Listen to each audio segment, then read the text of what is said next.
It was confiscated by the government. By the way, never returned. The government kept it. It was stolen. Let's be real.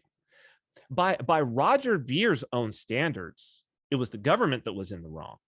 His own anarchist standards, right? What does Calvin do? Does he just be like, the government's got it, we're trying to work on it, blah, blah, blah. He goes silent? No. Takes his money and runs his millions of dollars, billions of dollars, takes the money and run? No.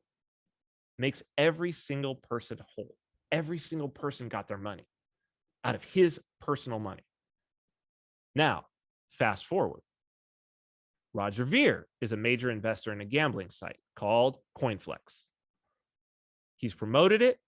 He's invested money. He's got other people to invest in it. He's gambling himself and runs up a gigantic gambling debt. And because of his gambling debt, not confiscation, right? Not the government steps in. No, because of Roger's gambling debt, this platform that he invested in and promoted can't pay back the people who have accounts. Does Roger go into his personal funds and simply deal with his own gambling debt? No. As a matter of fact, he publicly says, I don't owe them anything. And as a matter of fact, they owe me money. What's up, guys? Welcome to the Tobias Ruck Podcast. I just had an amazing and very spicy conversation with Vin Armani, now known as Cyprian. And we talk about a very controversial figure, Roger Ver, and especially his involvement in the creation of Bitcoin Cash, his involvement in BTC in the lead up to that. Also, Bitcoin SV, what was involvement there? And most importantly for us, obviously, because now we're working on that, eCash. And there it gets really, really bad in my view. Like that gets really bad. Very controversial, very interesting. We also talk about the new concept after that. Next, a non-custodial exchange, especially in contrast to a DEX, a decentralized exchange. What are the differences and why do they really matter? And why should we focus on a NEX instead of a DEX?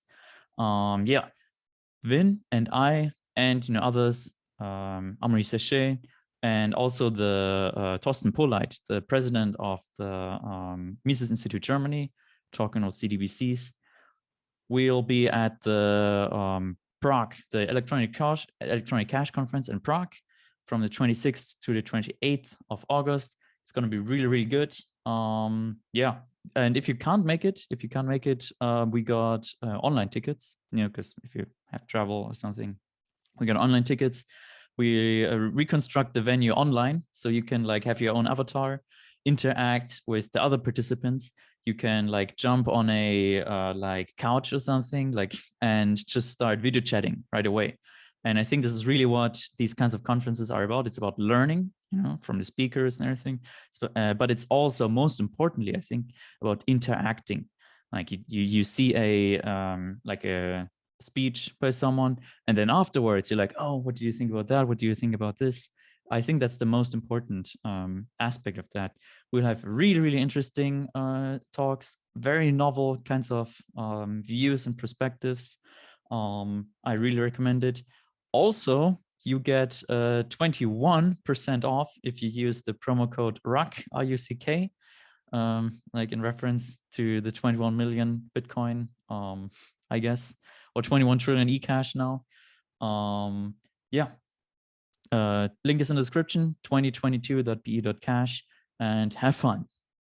So happy to have Vin Armani on the show, or Cyprian now, but you will always remain Vin for me. That's fine. Nothing really changed that. Maybe professionally I will refer to Cyprian from time to time, but that's fine.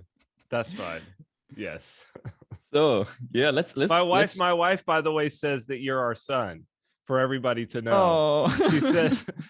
She said, who are you talking to today? I said, oh, I got a conversation this afternoon. She saw me pulling out the gear and she's like, who are you talking to? So I'm talking to Tobias. And she said, oh, our son? Of course you have to talk to our son. This is how she feels from the time when you were here.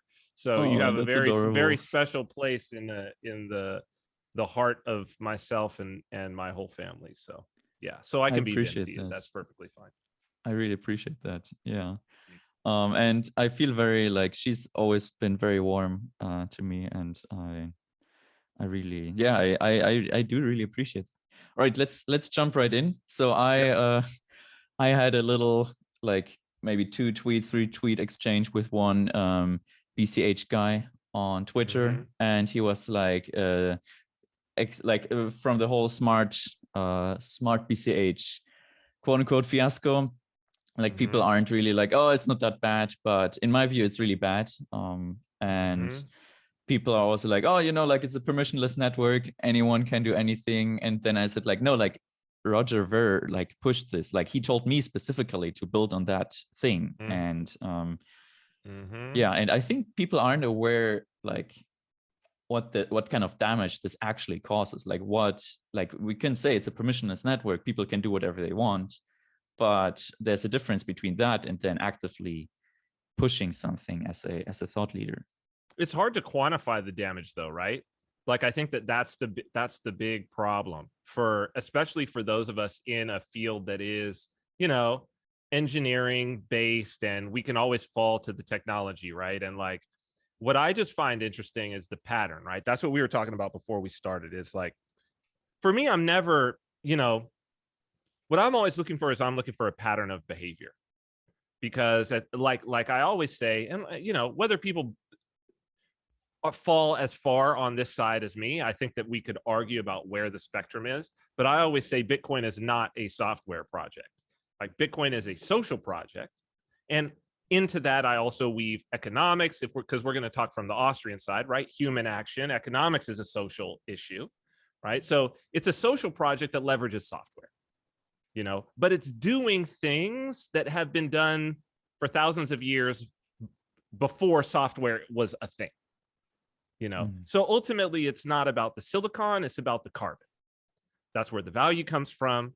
By carbon, I mean people, right? It's not about the silicon, the machines, it's about the carbon. Omri told me the other night in a conversation, he said, wetware.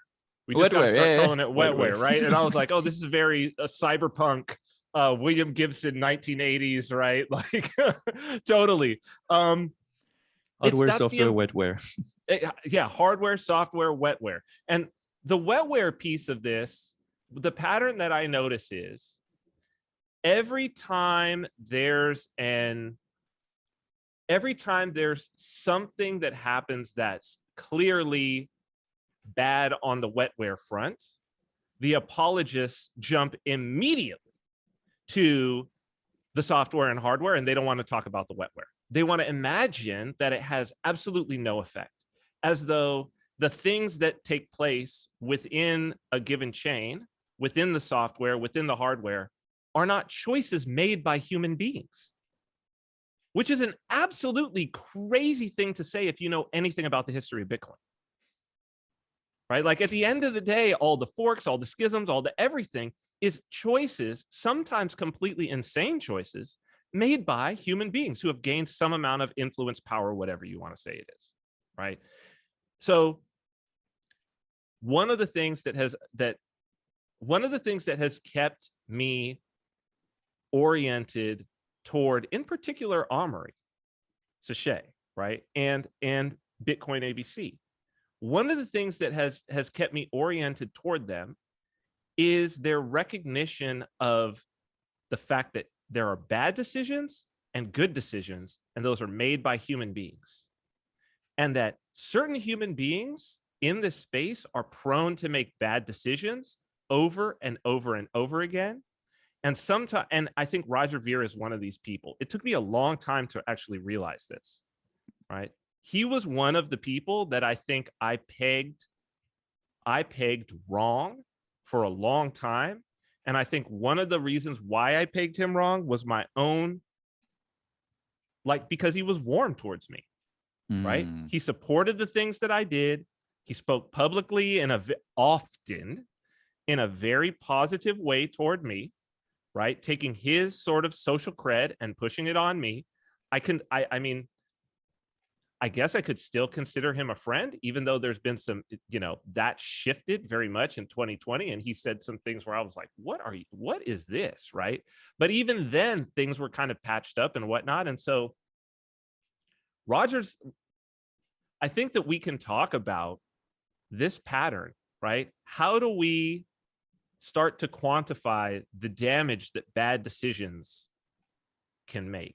Right? That's a very important thing. It's something people don't talk about very often. We could talk from BTC. We could go into the thing that happened with BSV and Craig Wright. We could talk about, because it was really Roger, man. Really Roger that caused the split. We can discuss how it was almost exclusively Roger that is the reason why eCash split from BCH.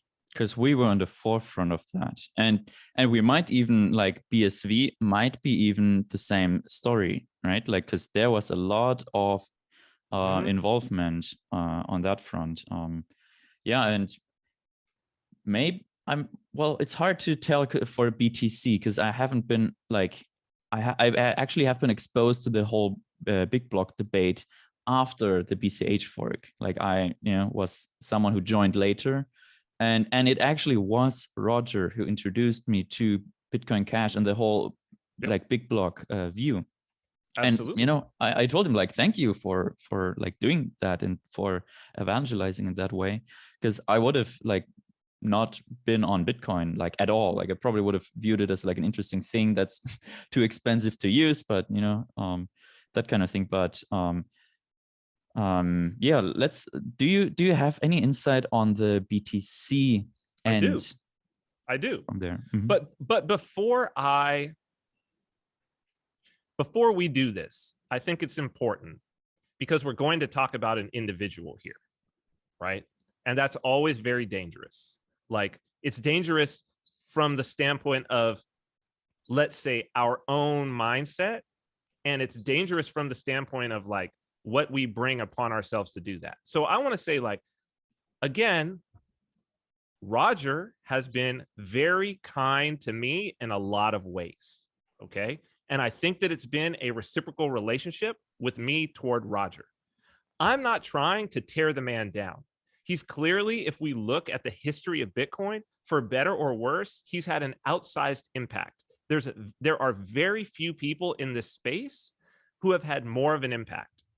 Also, there is probably nobody in this space who has kept more Bitcoiners alive, paying their rent, able to put food on their table, and to work in Bitcoin, again, for better or for worse, because some of those people probably shouldn't have been working in Bitcoin, in my opinion, right? But in terms of building an industry, there's absolutely no one who has had a bigger impact, right? But again, it's for better or for worse. Like, he's had an impact, and I think that it's important that if we're going to be sober and look at history and try to have a view towards how to make good decisions, we need to like examine, well, was this the best decision? Yes, we survived it. Yes, we moved forward. Might there have been a different outcome if things would have been done differently, right? That's not to say Roger's a bad person. This is not to slander Roger. There's been enough of that. And I think it's always been poorly placed, right? And so with that as a segue of the slandering of Roger, it's mostly come from the BTC side, from the maxis, right? Who now are seeing defections, right? So I think that's why this is a good conversation to have, because they've been in the wrong about a lot of things. And for me, a lot of the reason why I defended Roger and assumed Roger was maybe a more positive actor than he was because he was being attacked by people who were such bad actors. The enemy of my enemy is my right? friend, kind of. And, well, and who admitted that they were toxic. And I never saw that outward toxicity from Roger. And you won't, because he's not that type of person, right? Even if he's going to do something against you, right? Because he's going to defend himself, or he's going to, try to get the upper hand in a given situation, it's not going to look like that. It's going to be behind the scenes. There are things that that's just how he operates, right? So I wanted to preface it with that, but let me just say about the BTC thing. So in really, I had not been following a lot of the big block debate. And this is specifically about Roger, because he's the reason I took notice. And when I took notice was, so the fork was August 2017, right? When I took notice was February 2017. I was at Anarchapulco. I was speaking there. It was my first time being there. Bitcoin.com was one of the big sponsors. They were for the first time doing, what did they call it? Cryptopulco, I think. It was like the last day, and it was all cryptocurrency stuff, right? So Roger was there. Bitcoin.com was a big sponsor. And on that last day, I remember, and this was what, Bitcoin was on a rise. I remember it hit 1,000 when we were there that weekend, right? And it was the first time it had been 1,000 since I had liquidated in 2013. Right? So this was the first time that it had climbed back to 1,000, and it took 4 years to do it. Less than that, a little over 3 years, right? Because it was like fall of 2013 or whatever. There was a panel discussion. I wish they were recording all of this. I don't know where the recordings went. None of this got up on YouTube, because it should have, right? Like, I think it's important history. And if Berwick or anybody sees this, or somebody passes it on, somebody find that video and put it up on YouTube. There was a panel about Bitcoin. I think it was questions to questions from the audience about Bitcoin. And it was Rick Falkvinga, Bruce Fenton, Tone Vase, and Joby Weeks from Bit Club, the guy who's now arrested, the scammer, right? Now, Joby wasn't supposed to be on the panel. It was supposed to be Roger, but for some reason he wasn't up there, right? So they're going through their thing, and the big block debate comes up. And Tone Vase, like being, the beginning of the maxis, he starts going on. Rick Falkvinger's about BCH, big blocker up there. Bruce Fenton's like sort of like in between. He's just like, I just love Bitcoin and hope that, he's Bruce. You got to love Bruce, right? He's not going to take a side on these sorts of things. Tone starts talking, and Roger like basically runs into the theater, and right in front of me, like I'm sitting with some other dudes right in front of us, grabs a mic, one of the questioner mics, grabs a mic, looks up at the guy running the board, and is like, turn this mic on, and just starts going off. Right? He's like, Tone Vase, I'll bet you $10,000 in Bitcoin right now that something, I think it was that SegWit wouldn't activate or something like that, because they were talking about SegWit.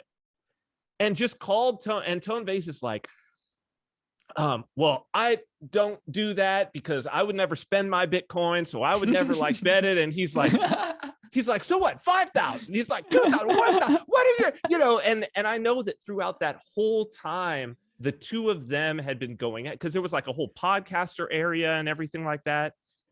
All the podcasts of that time were there, and the two of them there, you can find this from 2017 and Anarchapulco, the two of them like debating each other very forcefully. I mean, Roger was very, very forceful about the situation, but I think the important thing is, one, Roger he was not a supporter of Bitcoin Cash and Bitcoin ABC initially, right? He wanted his way on the ticker BTC. Like this ticker thing, that's been the issue, really. Like he wanted his way, what he wanted on BTC, and he was willing to spend the money, whether that was diplomatically or, propaganda-wise or whatever. And that's why we have like Reddit, the RBTC subreddit, right? That comes from out of that. Why is all the Bitcoin Cash stuff been on RBTC since 2016? That's why. It's still Roger, there after 5 years. Yeah. It's still on RBTC. Why? Roger, because he was like, no, the BTC ticker is mine. Right? I've put in all this work. What I say should go. And I think that more than anything, right? It wasn't about Bitcoin. It wasn't about, there was this narrative that it was about like, permissionless cash for the world and all of these sorts of things. But when you scratch the surface, so much of it is about Roger Vere's ego. And again, like, who am I to talk? Right? Like, I'm not trying to pass judgment on him. I'm just trying to say, like, this is an underlying thing that's happening and a pattern, right? And also the ego of others. But to such, and you see in the Maxis the fact that he became the great Satan to them. He became, and it was because here is this guy, this one, so much of everything they did was about thwarting Roger Ver. Because he would always walk into a situation like he was entitled to it, and I've got the resources to make this battle happen, right? I will battle you if I have to with the resources that I have. And so that's how you get UASF, right? That it's like this populist movement. No, we're a bunch of guys. We don't have a lot of money. We don't have Roger Vere's money, right? I'm Tone Vase. I don't have $10,000 to bet against you right now. You know what I mean? I'm not here representing Bitcoin.com with, he had booth babes. He had hired these super hot, like Mexican models who are walking around taking pictures with everybody. You know what I mean? And he's there in his Bitcoin.com shirt, and he just decides he's not going to show up to the panel, but then he's going to grab a mic and just, take over the thing. And it's that, right? So I think in many ways, and then it carried on that, like, why did he stay the enemy? Right after that, right after the fork, I think right after he had decided that he was going to pick up on BCH, I had him on my podcast. I think this has got to be pre-November. Maybe it's November, September. I had him on my podcast, right? People can go and find that. Vin Armani show, Roger Ver. It's the only time he was on. And he went on and just started blasting actual people, like calling them out. This is the person. This is the person. It was Luke Dash Jr. It was just, Adam Back. It's blah, blah, blah. And he's just going down the list of people. He's all name names. This guy, this guy, this guy. They don't want Bitcoin. And I think even at that time, he was hoping to somehow get back to BTC. Right? I think the hope has been there for a long time to somehow get back to Bitcoin. That was the BTC thing. I think in a lot of ways, if we look back, it's like, if Roger Ver isn't there, how does it go differently? Because you don't have this rallying point, this like scapegoat that you can focus all your energy on and like rally people around. And but you also have less resources. And the question is, like, I'm not sure if that's the good point to talk about, but like, it seems maximalism is almost like built, like there's also maximalism in Roger Ver's side. It's also like, oh, we only have 21 million and it's going to go up if everybody uses it. It's the only real difference really is that the maxis say, oh, like it's going to go up if you hold it and not spend it. Whereas the cashers say, oh, it's going to go up if you do spend it and use it.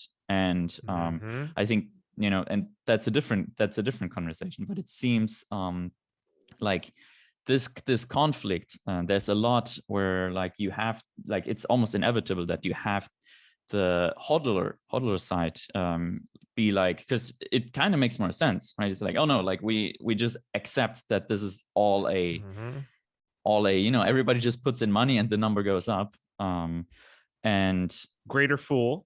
Yeah, and I can see how that is very appealing. And it's very simple, whereas the Roger Ver side, like it's much more complex, and given his background, it's very easy to like paint him as the villain, right? And sometimes he can, I mean, and maybe I should preface that as well, because you prefaced that, like, I also, like, I'm now quite a respected person in eCash, in crypto in general. But a lot of that is thanks to Roger. Like like I was on his, he made a Bitcoin Cash show a bunch of times, and my name was there quite a few times, and it was like, yeah, this is a great guy, and I like that was really good. Like I really respected that, and For a very long time, I was always a very big fan of Roger. But and the thing in London, right? That I think really was Yep, like, oh absolutely. wow. I asked him, I hey, mean, can you? that was a and big. he went for it. Yeah, him sort of being there for your debut of that card. I mean, the cosign, you couldn't have had a better cosign, right? Like that was, I mean, for that would be like for an artist, to get featured on, like, to have a feature on their album from like Jay-Z, like another rapper who was like unheard of, for Jay-Z to be like, yeah, I'll be on your album, you know what I mean? And then it's like this hit song, you know what I mean? It's huge, right? And he did that but the thing is, Roger has done that for so many people. So that's where it gets dicey, because, well, then the question comes, like, well, then should he have? Like, is he actually entitled to call these shots that he wants to call? And it's not an easy answer to say yes or no, right? It's not an easy answer. It's a situation where you say, well, you can't ignore him. And that's maybe the danger. So it's like, you can't ignore him. So you've got to do one of two things. You either have to wholeheartedly support what he's presenting, or you have to fight against it tooth and nail, because it can't be either ignored. Or. Yeah. It can't be ignored. So whenever, if he's going to throw his, so that's like, well, if you're that person, the discernment is, I'm going to do something here by throwing my hat into the ring.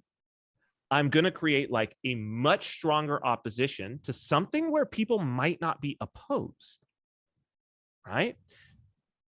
And it's going to cause a conflict, because if we go back and the tweets are still there, right? Like, people can look this up.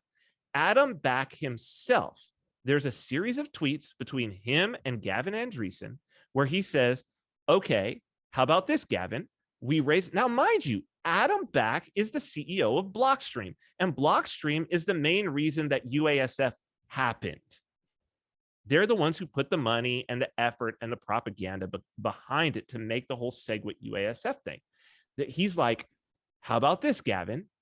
We raise the blocks to 2 megs now, 4 megs in, I think he says 2 years, and 8 megs in 4 years. And then we regroup and see where we're at, right? Which would mean that BTC would be at 8 meg blocks now, which would suffice for all of the current traffic on BTC, BCH, BSV, and eCash, not BSV.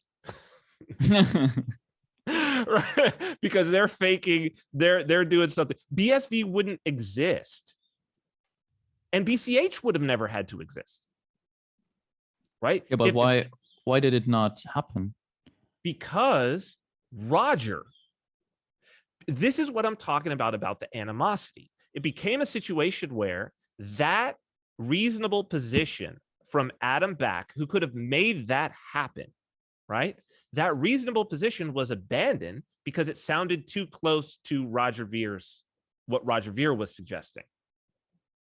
And when there was active animosity toward that, basically what you do is you harden the position of the people on the other side. So he's Trump.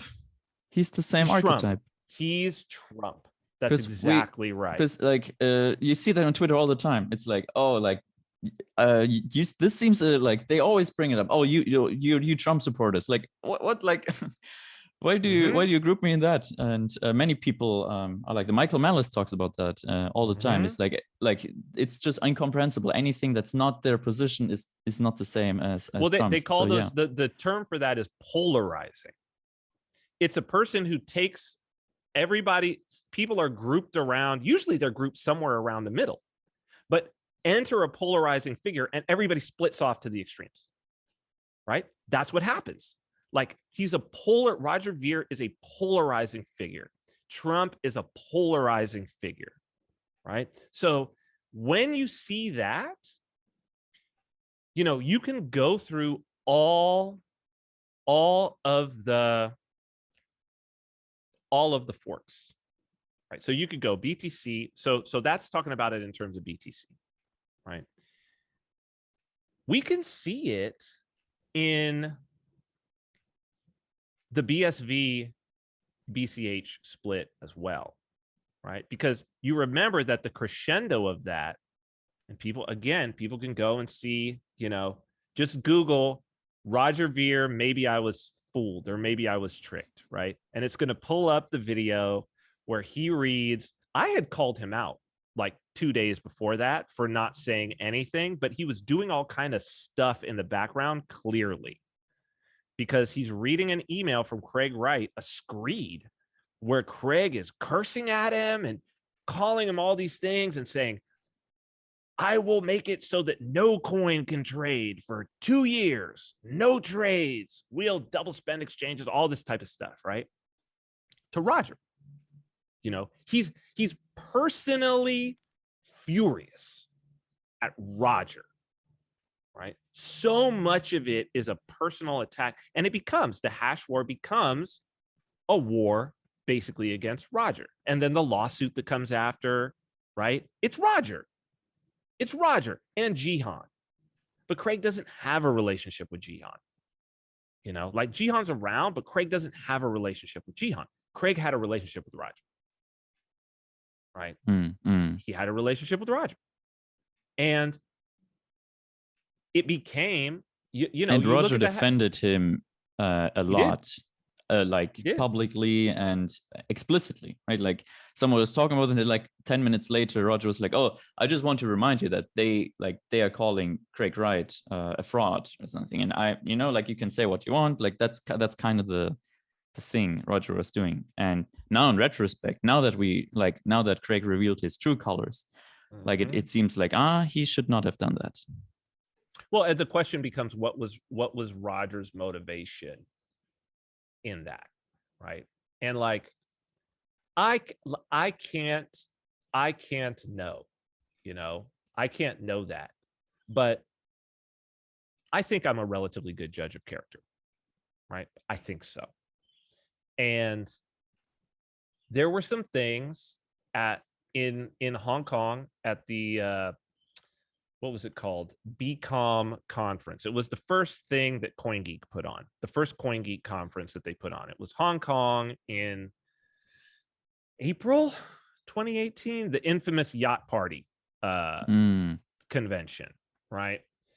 And it was sort of the last time that there was a unified BCH community, right? It didn't take long for that to fall apart. But there was a lunch that occurred in the Four Seasons Hotel. Calvin Ayre put it on, and it was very interesting because he had, you know, I guess rented out the restaurant that was there. It was a Michelin star restaurant, I think a Chinese restaurant, if I recall correctly. And he, you know, they came down and they're like, Calvin is inviting you to lunch, you know, a few key people. Calvin's inviting you to lunch. Please, like, come up and have lunch with Calvin. And so we go up there, and it was actually very interesting because there were 3 tables, right? And each table had maybe 8 people at it. Now, here's what was interesting. So at Calvin's table, Craig was not at Calvin's table. Craig was set at another table. So was Jihan.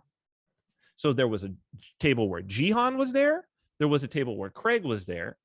But at Calvin's table was Amaury Sachet, Roger Ver, Johannes Vermoral, one of longtime poker, I'm forgetting the guy's name, but a online poker guy, longtime, you know, friend of Calvin, myself.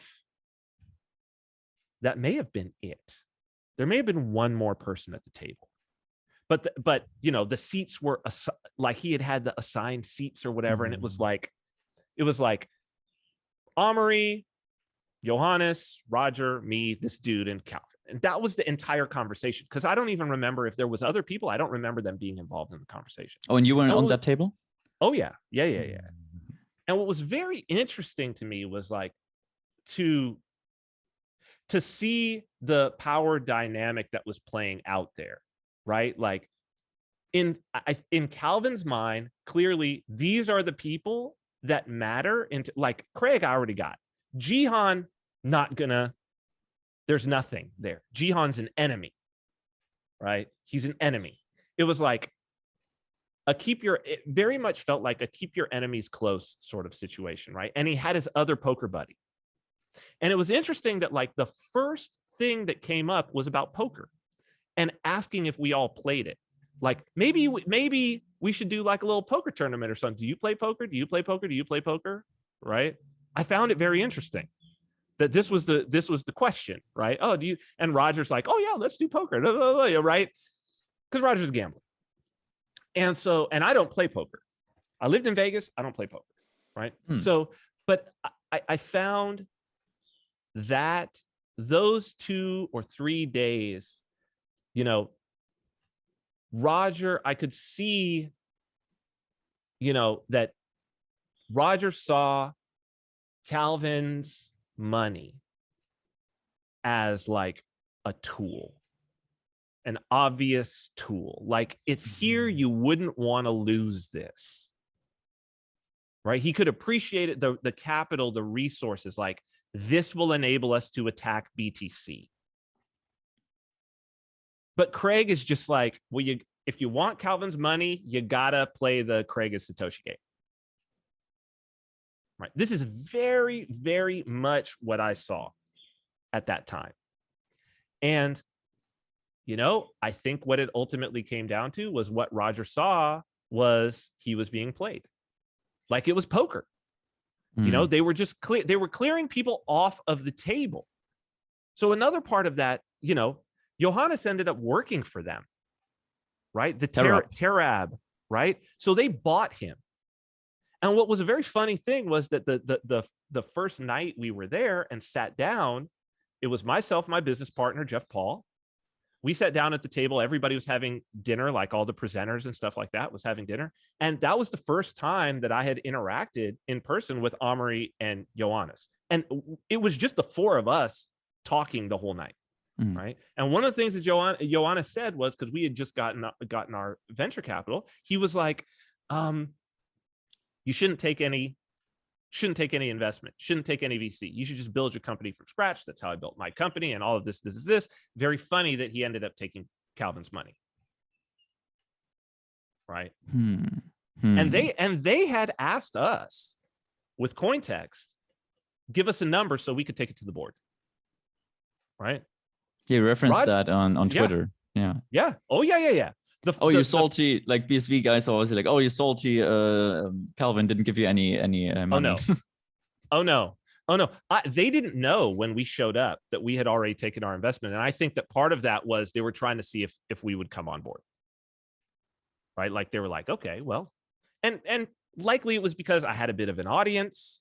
They saw that people were, you know what I mean? A little bit of an influencer, like, and had we taken Calvin's money, probably my profile would have been considerably larger, right? Like they were definitely playing that game, you know, interviewed me on a whole bunch of things because they produced all these videos. Guess what? You can't find them. They've all been made private. So even if you go and look at the links, they're all private on CoinGeek, right? But everything highly produced. I was all over all of their videos, right? So I think that this was what Roger was missing. He has capital, but that slickness, the production quality, the willingness to splurge, you know, and the mining, all of that was like, okay, here's an opportunity for us to maybe take back and get like BTC back. These guys are kind of on this, whatever. But what it turned out was, no, they're playing their own game. And so again, here you have this polarizing individual where you wonder, what does this look like if Roger's not there? Right? how does this maybe turn out? Look, Craig's a sociopath for sure, right? But how does this turn out a little bit differently in terms of the relationship between, say, Bitcoin ABC and BSV, or Bitcoin ABC and Calvin, if there's no Roger, right? Because Do you one know of what the things Armory was saying about Calvin? And I mean, I don't want, like, maybe it's a bit private, but because he would probably be the steering of the other side. Like, he would probably be the biggest factor there. well, another important thing happened during those days, right? Another important thing. And again, Roger plays right into it, right? So I think the day that the conference ended, the last day, I remember I was getting in an elevator at the Four Seasons where this thing was taking place, and where, by the way, Calvin had so graciously, like, first class, right? Flights to Hong Kong, beautiful room at the Four Seasons, right? For me, right? I was like, This is Wow. crazy, right? Wow. This is awesome. So I'm getting in the elevator to go up to my room, and Roger gets in, and he's all like, and he turns to me and he goes like, looks like we're going to get a treasury. I just got out of a meeting. All of the miners are going to do a treasury for the developers. So Yes, he had flown in all of the big, no, he hadn't flown them in. That was the key, because nobody from CoinGeek showed up.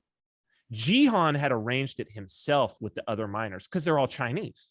So all the other Chinese miners, it was in Hong Kong. They just all came in. Right? So it was them, the ABC guys, Roger was there, and no CoinGeek. They didn't show up because those are the enemies, the Chinese miners. The Chinese miners are the enemies. Right? But, Roger, that's not where he's at. That's not where he's at with it. He still thinks he's in control, and it's his narrative that's going to play out. So he's supporting this. He was giddy. People should know, like, I was the first person to see him when he left that meeting. He was giddy. I'm telling you right now. So that's what the eCash thing was about, like, wasn't it? Like, that's what the split was about. Very interesting that all the way back in 2018, Roger's pushing for this. He's pushing for it, right? But when it's his idea, and when it means that he's out in front of the whole thing, this is going to be, Calvin didn't want to play that game. So, you got to think, how does this play out if Roger's not there? How does even, because again, Amory's at that table. It's important. Johannes that table.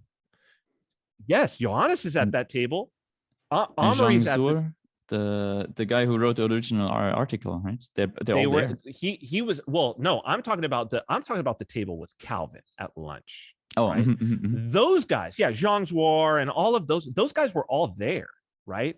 But I'm talking about what is the relationship between Amory and Calvin if it's not filtered by Roger, right? Because I'll tell you, that day sitting there in that conversation, because Roger's to my right, Calvin's to my left, it's a conversation between Roger and Calvin.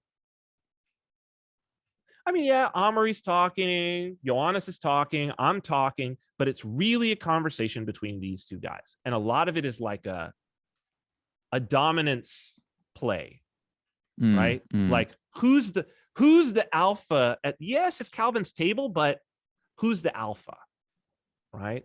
And even during the thing, Roger's walking around, he's walking backstage, he's handing people pins. Here, wear this Bitcoin.com pin when you go out on stage, right? Before everybody goes on stage, he's giving them that. Yeah. And he's like walking around. Calvin's just sitting off, just watching the presentations, right? He's got his little coterie of people around him, whatever. Two different vibes. And that's ultimately what that whole conflict broke down to, was who's the man? Never mind Craig. Craig's a puppet of Calvin, right? He's a tool.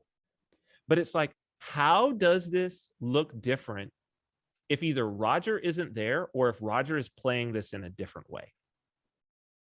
You know, if Roger doesn't show up, let's say he doesn't show up and he sends Emil, right? He sends somebody else from Bitcoin.com at that time. There were other people that he could have sent, but no, he's got to be there. It's got to be him, right? Even though it's not his thing, like it's Calvin's thing. So how does even the relationship between Bitcoin ABC and Calvin Ayre look different?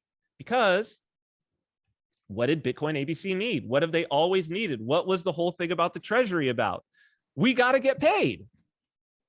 Calvin's a businessman, right? He wanted to own everything, but maybe that didn't have to happen. You know, and here's Roger playing this thing in the middle where he's like, he's there. He's giddy about this. He's pushing the idea of a treasury, even though, and it's happening at Calvin's conference, and it's something Calvin doesn't want to take place.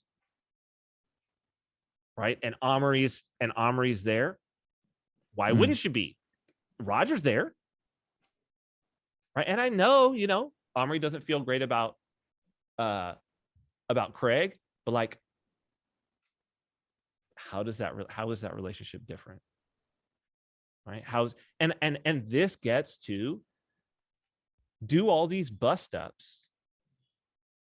Does all this polarization, does it affect the value, the price of the coin? Well, you know, definitely. Like, because at the end of the day, it's about like for me, crypto, the way it's, especially Bitcoin, the way it's playing out currently, it feels much more like a religion. And we know the origin, right? And we know the origin of religion is religio. It means to bind together. And if we have bust ups, as you said, it's the first time I heard that term, but if you have something where it breaks people apart, where it gets divisive, where it gets polarizing, then it fails to be a religion. And that's why, you know, and we can get into the orthodoxy and Catholicism, but way, maybe not even today. But if you have a religion that constantly creates division and that does not bind together, and also a religion that has a dollar sign attached to it, which is very weird in my view, but you know, that's how it's playing out, and we have to accept that that's how it's playing out. Then yeah, it will 100% reflect on the price. Here's the thing: Roger Ver is, you know, whether you agree with his positions or not, I think philosophically, I'm mostly aligned with him in terms of his stated beliefs. Right? Does his actual embodied behavior, is it totally consistent with his stated beliefs? No, not by far. Right? So, but hey, whose is at the end of the day, right? Again, I'm not trying to pass judgment, but there's no more uncompromising person that I've ran into in the space than Roger.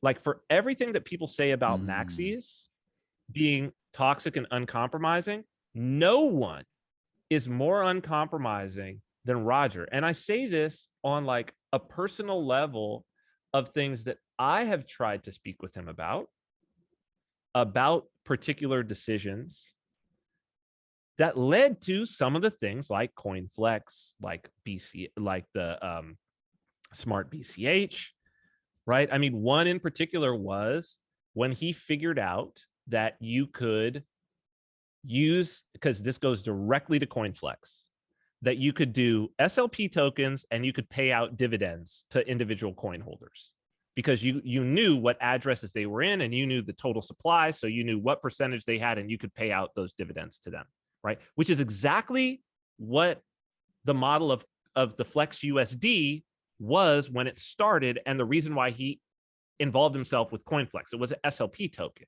right? And then that got too like cumbersome to do as an SLP token. As it grew, it didn't scale very good, this idea.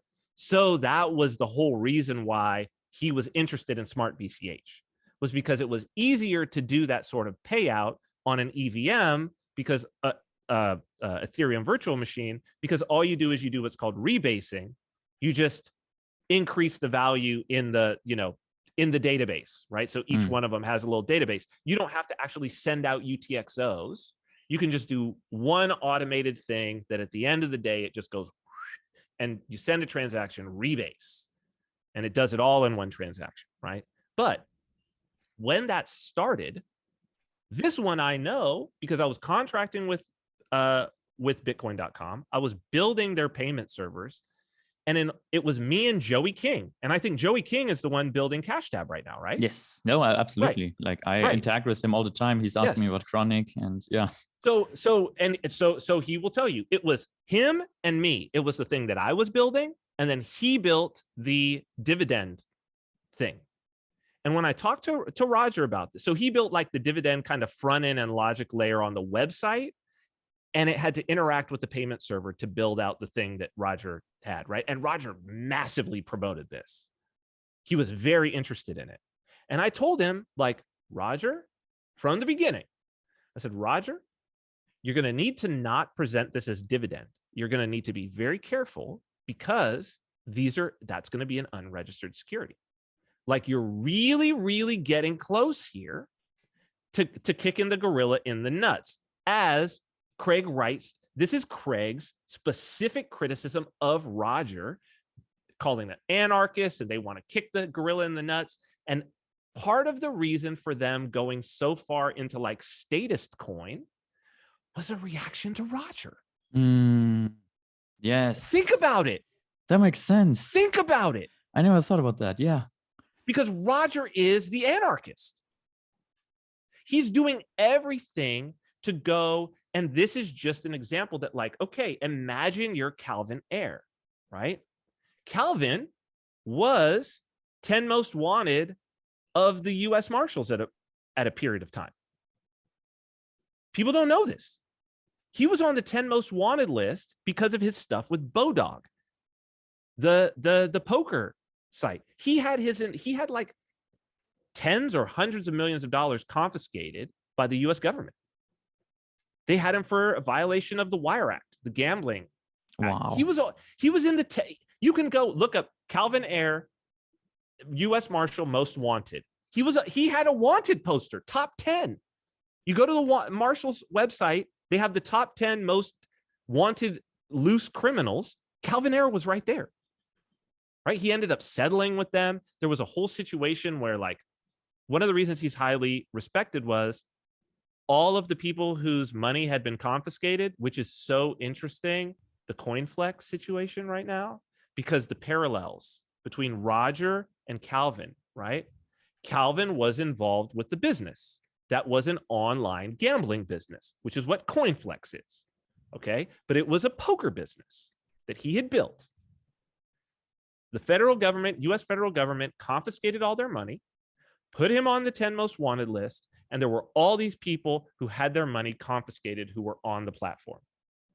What did Calvin Ayre do? Mind you, he's on the run. He's in Antigua. That's why he became an Antiguan citizen, so that he couldn't be extradited, right? If he leaves Antigua, he's going to be arrested. Anywhere that he goes, the U.S. Marshal is gunning for him. He's trying to negotiate a settlement, which he eventually does. And it's a pretty good deal that he makes. It's not even about the Wire Act. He gets off of all of that, right? But he can never come back into the US or Canada or any of these things. So maybe he can go back to Canada. I think he's a Canadian citizen, or he was. What does Calvin Ayre do when, like, Bodog, I don't know whether it was Bodog or some other poker site. I think it was Bodog. It all gets confiscated. Calvin Ayre takes his own personal money and he makes every single person whole. Every single person that had an account on his site got all of their money back out of Calvin Ayre's personal bank account. Wow. That's pretty admirable to some extent. So I think that's very important, I think, for BCH people to understand who is Calvin Ayre. Right? Whatever you believe about what, his situation with Craig Wright and all of that, that's real history. Okay. Calvin was part of a platform where the money got confiscated. Not they lost it, not they gambled it away. They were financially responsible with their money. They had the money. It was confiscated by the government. By the way, never returned. The government kept it. It was stolen. Let's be real. By Roger Vere's own standards, it was the government that was in the wrong. His own anarchist standards, right? What does Calvin do? Does he just be like, the government's got it, we're trying to work on it, blah, blah, blah. He goes silent? No. Takes his money and runs his millions of dollars, billions of dollars, takes the money and run? No. Makes every single person whole. Every single person got their money out of his personal money. Now, fast forward. Roger Ver is a major investor in a gambling site called CoinFlex. He's promoted it. He's invested money. He's got other people to invest in it. He's gambling himself and runs up a gigantic gambling debt. And because of his gambling debt, not confiscation, right? Not the government steps in. No, because of Roger's gambling debt, this platform that he invested in and promoted can't pay back the people who have accounts. Does Roger go into his personal funds and simply deal with his own gambling debt? No. As a matter of fact, he publicly says, I don't owe them anything. And as a matter of fact, they owe me money. So now let's flip back, right? Let's flip back. The war is between Calvin Ayre, who was that person who made everybody whole, and Roger Ver, who we now know that placed in the same situation would not make everybody whole. How would you line up, given it to do again, knowing those two facts? It would be Who's very the different, good guy, right? Who's the actual good guy here? It's important. Hindsight is 2020. I know how I would have lined up. Obvious. Mm. To me, it's very obvious. if you factor out Craig Wright, the whole Craig Wright story, it doesn't even matter. I wouldn't even need to factor out Craig Wright. Right? What I would want to know is, I want to talk to you, Calvin. I want to know what you're doing with Craig, because you don't really believe he's Satoshi. Like, what's the deal? You've pulled a con here, but are you a con man? Like, and if you are, you're a weird kind of con man. You're a kind of con man that would like make all these people whole, right? So it's like, that's a weird kind of con man.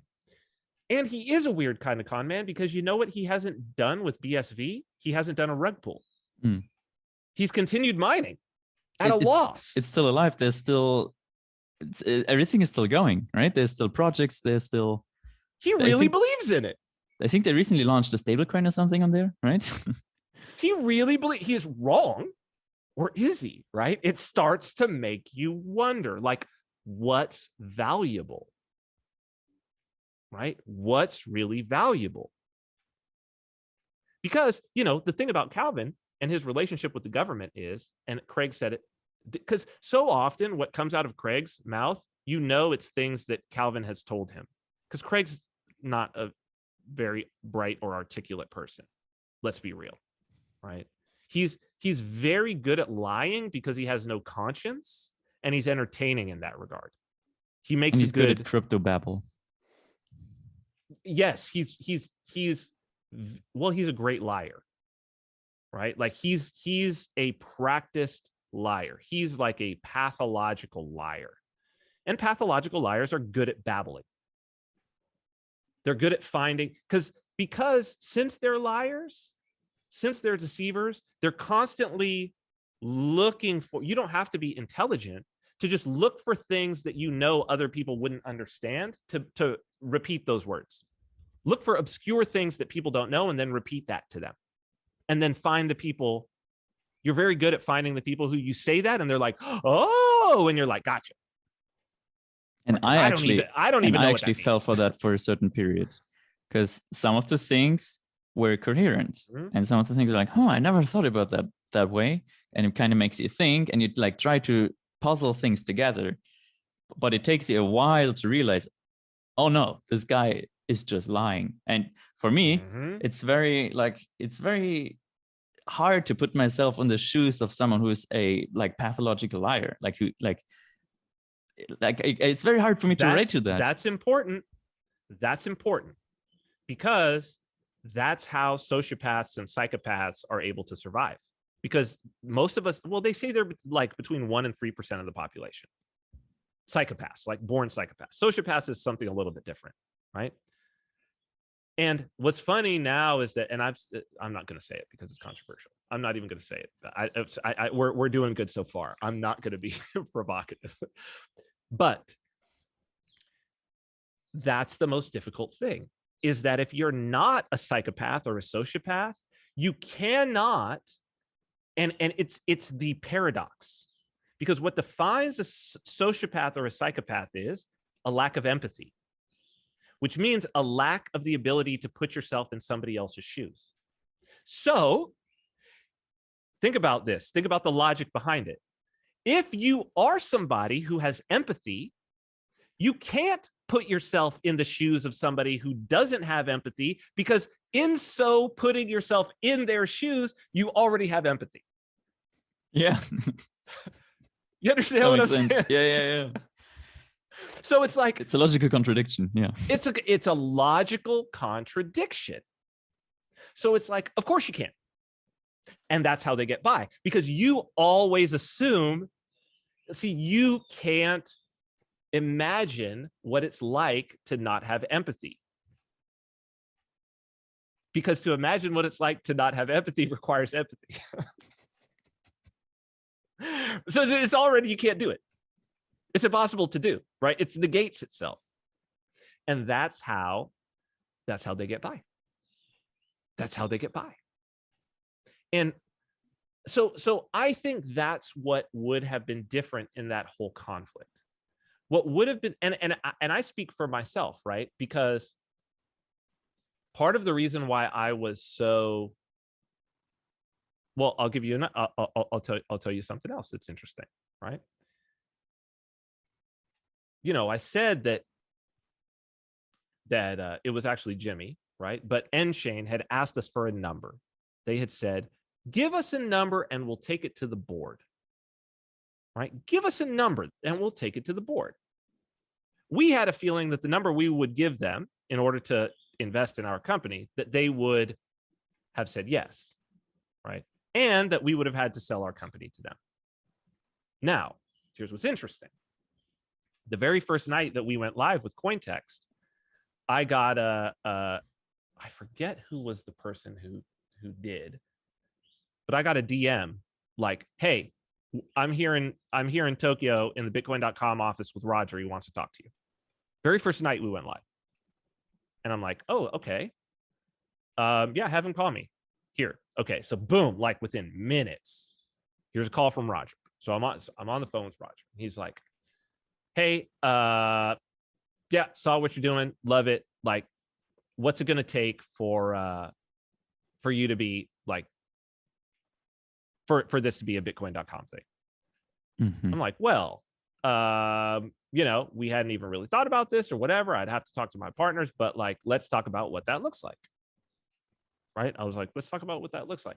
And, you know, we had a long conversation, but ultimately what it came down to was like, what Roger wanted was Roger wanted basically for us to hand everything over to him and become his employees. Mm-hmm. Like, become employees of Bitcoin.com, and this will be a Bitcoin.com project. We'll promote it, we'll do whatever, and you'll be employees. Right. So talk to my partners, and it was like, that's not what's going to happen. So we were like, this is your baby. Yeah. Well, here's our proposal, right? After, you know, speaking with, you know, basically it being moved over to, okay, here's who you're going to negotiate with. Here's our proposal. It stays our company. Here's our number. You know, we'd be willing to come and do, you know, if you want, we could do some additional like marketing stuff with you. Like, we could brand it as Bitcoin.com, but at the end of the day, like, the code stays ours. It's ours. You know, we could do a branding deal, whatever, blah, blah, blah. Retaining control. Rejected. Right? Roger's like, no, I'm not going to do that. That's not, you know, no, not going to do that. Okay, fine. So again, like, there's the counterpoint. Same Roger, and then Enchain. And the thing with Enchain was it probably would have been a much more professional style deal. Seeing from what they did with everybody else, right? We wouldn't have, a lot of people got their stuff acquired in a weird way and all of that. I'm sure we could have negotiated something very, very different. Right. And probably they would have, I have a feeling that we probably actually would have gotten a larger seed investment from Enchain than we ended up getting from Yeoman's Capital. But we know that Enchain, they just are good negotiators. So it's like hard to blame. It's hard to blame them for like getting good deals from their perspective, right? Like if they're able to, people who didn't know how to negotiate. Yeah. Right. Yeah. Like they're the people who were like, somebody's interested in our wallet or our whatever. And it's like, oh, they're going to give us $1 million. And it's like, I don't even know. What's their term sheet? It says $1 million. And they're like, sign. You know what I mean? Without reading anything, without knowing how to, organize that. But it's like, I've been through that since I was in my 20s, right? Like I've had exits from companies. I've had companies acquired, like the whole nine. But again, there's that. How is this different if Roger isn't there? How is Enchain's position even? How do they let Craig get away with the government, with the status coin thing? Right? Or is that tempered a bit? Because it really was a direct opposition to Roger, and then as a result, Armory. And also, like, to get on that, like, quote unquote status coin, like you and I, we both know how strict and severe the FinCEN regulations are. Yes. And they are, and if we are like, no, like we not really obsessed, but like we spend a lot of time looking into that and figuring out, okay, what are the new developments? What are the new things? And I could see a place where like anarchists, I wouldn't say like Roger would say that, but people would be like, why do you obsess so much about these statist laws? Like, why are you going that way? Like, why are you complying with those statist That's pigs? totally Roger. But that's what I'm saying, where I told him, dude, this is an SEC violation. Oh, yes. I told him that. Dividend tool. What you're doing with this dividend tool, this is clearly an SEC violation. This is an unregistered security, right? Don't care. I had another I remember the weirdest conversation where he called me out of nowhere, apropos of nothing. And he's like, I've been looking. There's not enough BCH use on the dark web. Like, people are using BTC and they're using Monero, but they should be using BCH. And he was like, we need to do something about that. And I said, I'm not doing anything about that. Like, I'm not on the dark web. You know what I mean? Like, I wouldn't know what is being traded on the dark web. I have no reason to be there. I mean, the only time that I participated in that at all was in the early days of Silk Road out of curiosity to see what this new thing was, right? And because I had the technical chops to be able to do it at that time. Like, that was the only reason why. But for this guy to be, and I'm like, bro, you've got a company, you've got employees, you've got all this. What are you doing messing around on the dark web? What are you doing? And it's like flouting Calvin Harris. He's got shell companies. He does all these things. He does lawsuits. He knows how to use the government. Yeah. And he knows how to use the state, right? But clearly he's using the state. The thing from Craig with the sure, that's good for Calvin. Like, we are completely, it's about law. You're going to be, but you never really saw Calvin throwing that out, right? You never really saw Calvin throwing that out. And it might be very smart strategically. Of course. Especially if you're going to do some dirt. If you're going to do some dirt, it would be good for your public persona to be like, we are super law-abiding citizens, right? Squeaky clean. Sparkling. Squeaky clean. That's what we do. And, to be fair, the very first thing we did with Cointext was be sure that we were regulatorily compliant. We paid more in legal fees than any other expense besides payroll at Cointext. Like legal fees, we paid a ton in legal. Everything was above board that we did. Everything. Right? And double like checked, I's dotted, T's crossed, and we're anarchists. Because we have families. Right? I'm not like, did we go overboard to like get all the licenses and everything? No, we built our software so that it was exempt. Right? That's what we paid the legal fees for, so that we didn't have to bend the knee. Right? So that we could be exempt, and if things came down, we could defend ourselves. Right? Which is exactly what Calvin's doing. That's not what Roger's doing. Roger's kicking the gorilla in the nuts. Mm-hmm. And that's polarizing. Right? That's not reasonable. Even if you hold anarchist positions, libertarian positions, it's not reasonable to just be like, hey, I'm going to kick the gorilla in the nuts. And you're like, why, dude? For what reason? Because. Yeah. Because they're evil. Well, and, you know, I mean, they locked him up. Yeah. Right. And he's holding they put him in federal prison. And he renounced his citizenship because of that. He's holding a huge grudge. He's got a gigantic chip on his shoulder. And again, like that's polarizing. Right. So it's like there's the polarization. So then, I mean, we've spent a lot of time on this, but it's like then you get to the eCash split. Right. And it's like, okay, in that one, Roger's role as a polarizing figure is really blatantly obvious.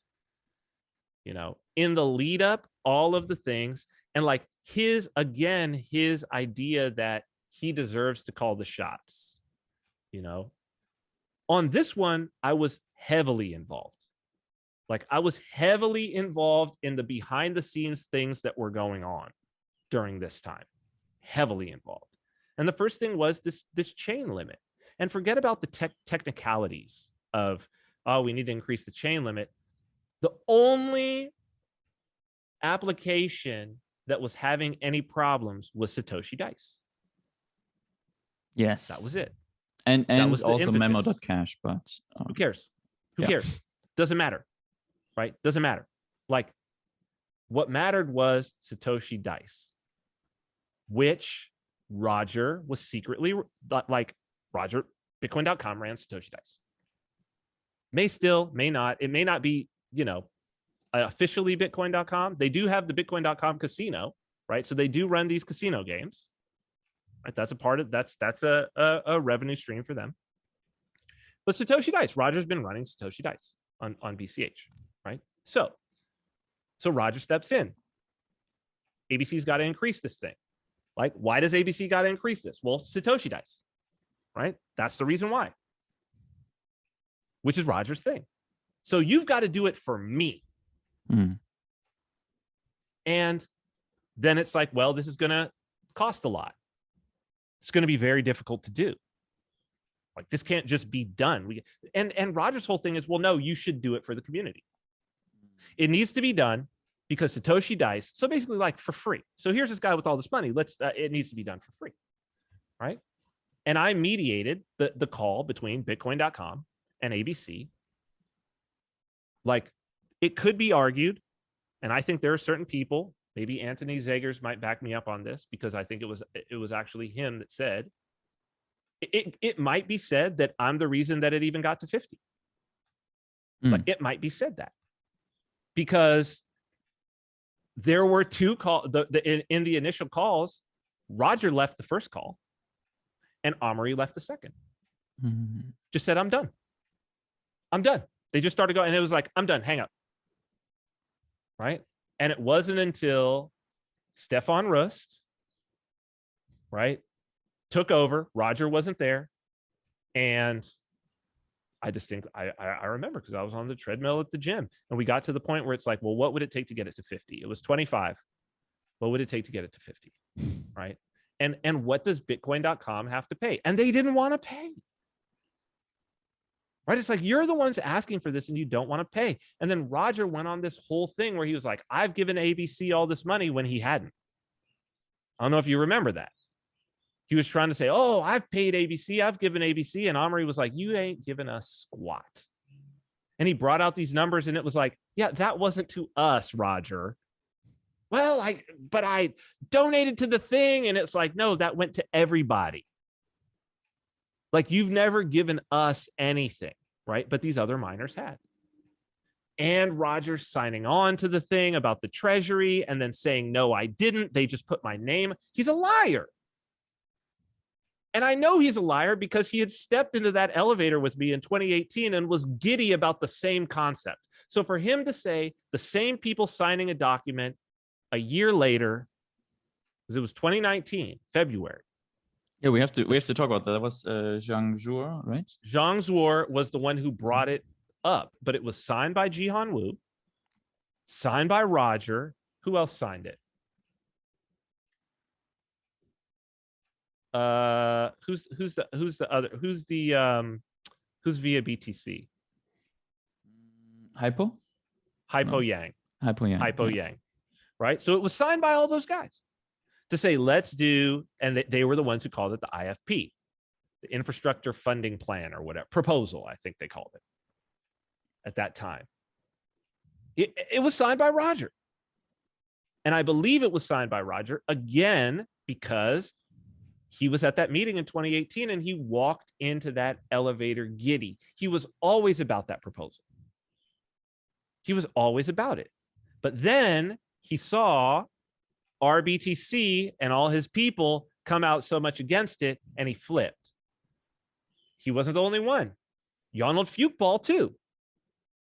Ronald helped write it.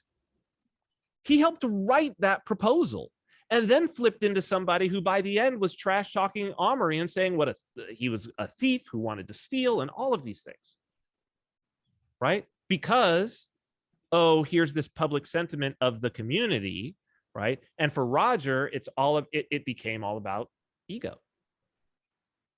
Right? And I've got to have these people supporting because it's important. It became important to his business, but I think it ultimately became important to, he didn't want to make more enemies. Right? He wanted to still have his faction because, if these people abandon me, right? So it was, if everybody would have said, this is a good idea, Roger would have been like, yeah, I'm for it. Let's do it. And then there would have been no opposition. Because what people were saying is that Armory is like this big divisive figure who's like just trying to stir trouble and so forth. But that's all projection. That's all projection. It's not Armory at all. I can tell you, man, like, so I mean, it's history. It's history. So I can talk about it. Like, I mediated private conversations between Roger Ver and Armory. It was just Roger Ver, Armory, and me. Right? Actually, the first time, he was the first person to find out that that they were going to implement the Coinbase rule. Right? He was the first person to find out, like, we're going to announce that we're going to do this.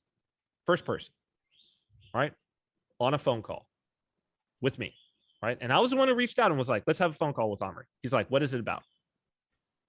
I said, let's just have a phone call. He's like, tell me what it is. I said, it's about the IFP. He said, are they going to do it? I was like, between you and me, yes, let's have a phone call. He's like, look, here's the deal. There's a whole bunch of us. And then, on the phone call, he said this. He's like, why don't we just pay you to leave, to go away?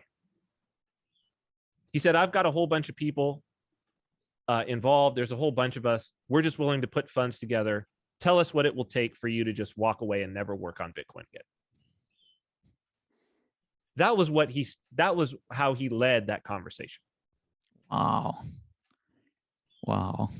Like, you should just leave. What will it take for us to basically pay you to never work on Bitcoin? Just scrap ABC and just walk away. That's how he led that conversation. Right? No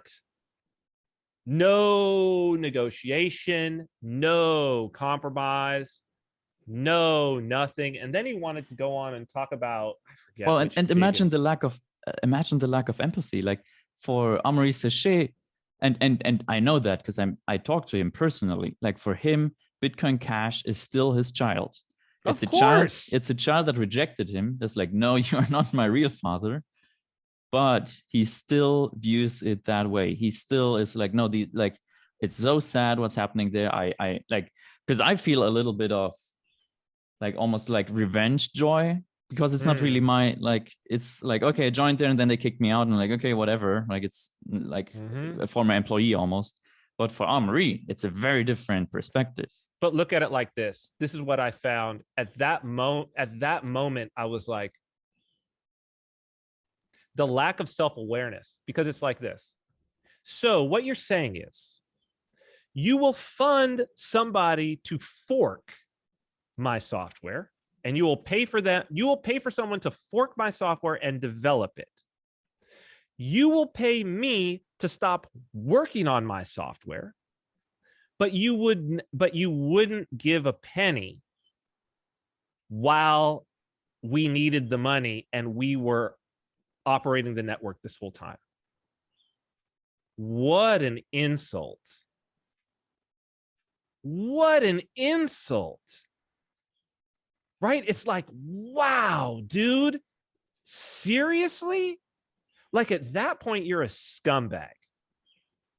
You're an absolute scumbag. So it's like, oh, so had I just gone along, it would have been a free ride for you this whole time. Right? Had I done what you wanted. So you will only put out money when I don't do what you want. But when I do what you want, you won't give me a penny. Because why buy the cow when you could get the milk for free? Right? So the idea that you would pay someone to stop working after you had stolen their thing and then you would pay the thieves is incredible. It's so incredible that someone would do that. It's unbelievable. Again, like you have to be, isn't it? Right? Like I could never, ever, like it's very hard to put myself in the mindset of that. Like you have to be really out just to spite people a lot. Well, and then you look at like this, and this is something I haven't talked about, right? But it's like, I mean, I was there. The thing happened. So I'm not talking out of school. And it's like, it's probably something that people should know if they're going to continue to associate with this thing that now Roger is very much in control of. Clearly, like if you're so in control, think about that for a minute, that your personal gambling debts can basically take down an entire like chain, an entire project, your personal gambling debts. Right. The result of that is that it takes it down. SmartBCH. Which was like the thing. Because without SmartBCH, what is BCH? And if you look, the other thing that's interesting, just a worse version of eCash. Look at all the people who, and I've been looking at this, like look at all the people who were the anti-Amaury clique, right? All that go down the list, right? Who were all the people who were the most vehemently, we got to get him off this chain. He's so bad for this thing. Where are they? They all left. They vanished. They don't interact with BCH. They don't build on BCH. They're gone. Right? And Roger backed them all. He backed them all. Right? All the things that they did. And it's like, again, you think, because who's still around? Amaury's still around. Mm-hmm. Who's still building every day? Who's still working? Never stopped. I see every commit. And it's always every like commit. That'll nix. He's still working. He's still working. And so you say, what happens if Roger doesn't insert himself in this? Even if Roger just simply says, I'm out. I'm out. I'm not going to voice my opinion on this. Right? Or even if he just stands by that signature. Even if he has, even if he stands on principle. So you shall know them by their fruits. If you want to know whether or not everything I've said, if somebody is listening to this and they're like, Vin's just salty. Now, first off, the things that I've said here, and if people know anything about me, I couldn't make any of these things up. Like, if you're listening to the things that I'm saying, go send it to a body language person, okay? And send it to somebody who knows how to read and tell if somebody's being deceptive. These things happened. Every single thing that I'm telling you happened. I was a personal eyewitness to every single thing. I have sugarcoated nothing. I have embellished nothing. Every single one of these things happened. So then think about the things that I've said, and then think about the person who now, because of their personal gambling debts, if you're somebody with funds on CoinFlex, you don't have your money because this dude has personal gambling debts that Mark Lamb trusted him that he would be able to pay off if he went millions of dollars into arrears, that he would like make everybody, that he would make them whole, something that Calvin Ayre did for people, right? And he hasn't done it. And when you look at the whole story like that, it's like, yep, that's who he is. That's where you're going to end up. That's where you're going to end up. Now, the bigger question is, how could it play for so long, right? Like, why were you and I kind of like playing along for how long we did? Our own egos. That's the answer. At the end of the day, that's it. But that's even why Calvin played along, right? Because Calvin, like Craig is already hated, right? But he's his thing. Like Craig is Calvin's project. I don't know what you want to call it. He's an integral part of the whole. Calvin's it's a sunk cost fallacy. Calvin's invested a lot of money in the whole Craig story. Okay, it's one of the things that he's running. It's part of the game that he's doing. So he's got sunk costs. Even Calvin played along with Roger because, okay, yes, BTC, they already hate Craig, so we're not going to get in there. They're already enemies, right? Roger, though, validates Calvin and Craig. So thus the pictures of them doing cheers with wine and hanging out, and the yacht party. The yacht party is about a picture where Roger Ver is in the picture. That's what it's about, right? And that picture goes around all the time. You see it all the time. All the time. The parties, like, because Roger and I and others are in those videos, but really Roger and me, right? And I know that because, like, even the things where it was just solo me, those are put private. This slick, I mean, the production value of the stuff that they were doing, was incredible, right? And the money that was being shelled out. And what was it for? It was social capital entering into the crypto scene, right? Jihan spoke at the thing. He had brought all of these people to speak. And it was all about that we would get up on stage and say, thank you to Calvin Ayre and thank you to CoinGeek and how and this and this. And I did, right? On the video. Why? There's this incredible party that he's throwing with, like, it's just insane, right? Putting me on a yacht and free flowing champagne. And this is incredible and first class. Of course, you know, as a socially aware person, you know that your job is, here comes the camera. CoinGeek is the best. You know, Calvin Ayre is the man. Like, that's it. It's the cosign, right? That's what he's buying. That's what he's buying. Okay, it's not free. And that's what he was. That's what Roger represented. Until Roger became a liability. Because it's like, we need to do this in a certain way. I have a way, I've got a way of operating. I can't be an anarchist. We can't be, they were like businesses, like all of this. And you start to see Craig just took it too far, because that's what Craig does. But you start to see that narrative dialed back is a good narrative. Like, we're business friendly, which means we follow the regulations. We're not going to break the law. Calvin knows he's not going back on that 10 most wanted. He's not going to have his money confiscated again. He knows what that feels like, to have millions of dollars confiscated, right? So you start going back.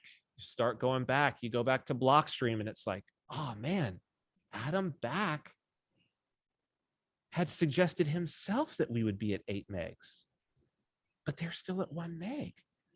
Why is that? The answer is Roger. And if someone would start talking about 2 meg blocks on BTC, I can guarantee that Roger would step in and be like, see guys, I told you all the time, and it would be dead within the minute they can't do it. They can't. Now, maybe they can start to do it now because people like Nick Carter are going to kill the maxi cult, right? And as they call themselves, Bitcoin's immune system. Immune system against what? Against peer-to-peer electronic cash. Oh yeah, against Roger. Against Roger. Because who else is the enemy? Right? It's even BCash. It's that BCash is Roger coin. It's all Roger. It's all Roger, right? Even they believe, you talk to somebody who's not even a maxi, their narrative, like who's the girl, the British girl who was, I think you did Liberty Lockdown, and he had her, and then he had you and Omri. I'm forgetting her name. I'm spacing it. It's not even important. It's Laura something. I forgot the name. It's seriously not important. Even she, and she's not a maxi. She's just an establishment, normal, So you can't go too far from the maxi line because you don't want to have a target on your back, right? The cyber hornets or whatever. But even she's like, then Roger started BCH. Which is not true. He didn't want BCH. He wanted the BTC ticker because he believed he should be the one calling the shots. It should be his way. So it's like, no, 2 megs now, then 4 megs in 2 years, and 8 megs 4 years from now. Not good enough. Not good enough for me. And it's like, bro, we would have been there. We would have been there, and the maxis never would have, there would be no maxi cult.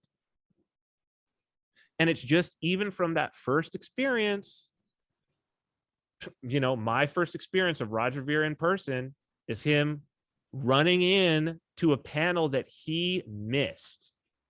He was scheduled to be on it, and he just either spaced it or flaked.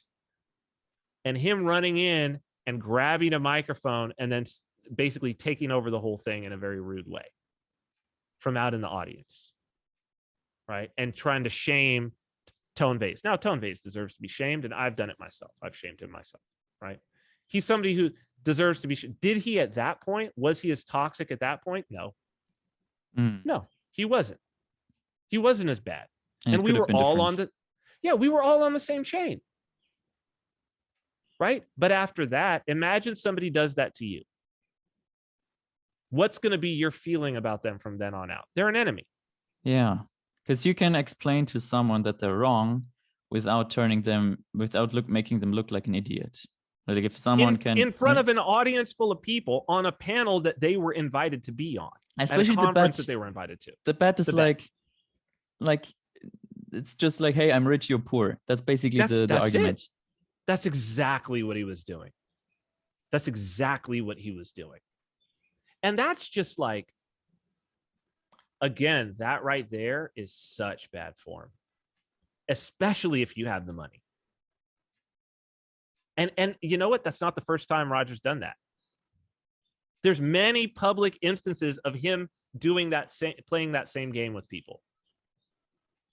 And it's like, all right, well, with all those bets you made, right? Maybe you could pay back the $47 million you owe. Right? That's because here's what I figure. Now I'm seeing, okay, you made the bet, Roger, but would you have actually paid them if you lost?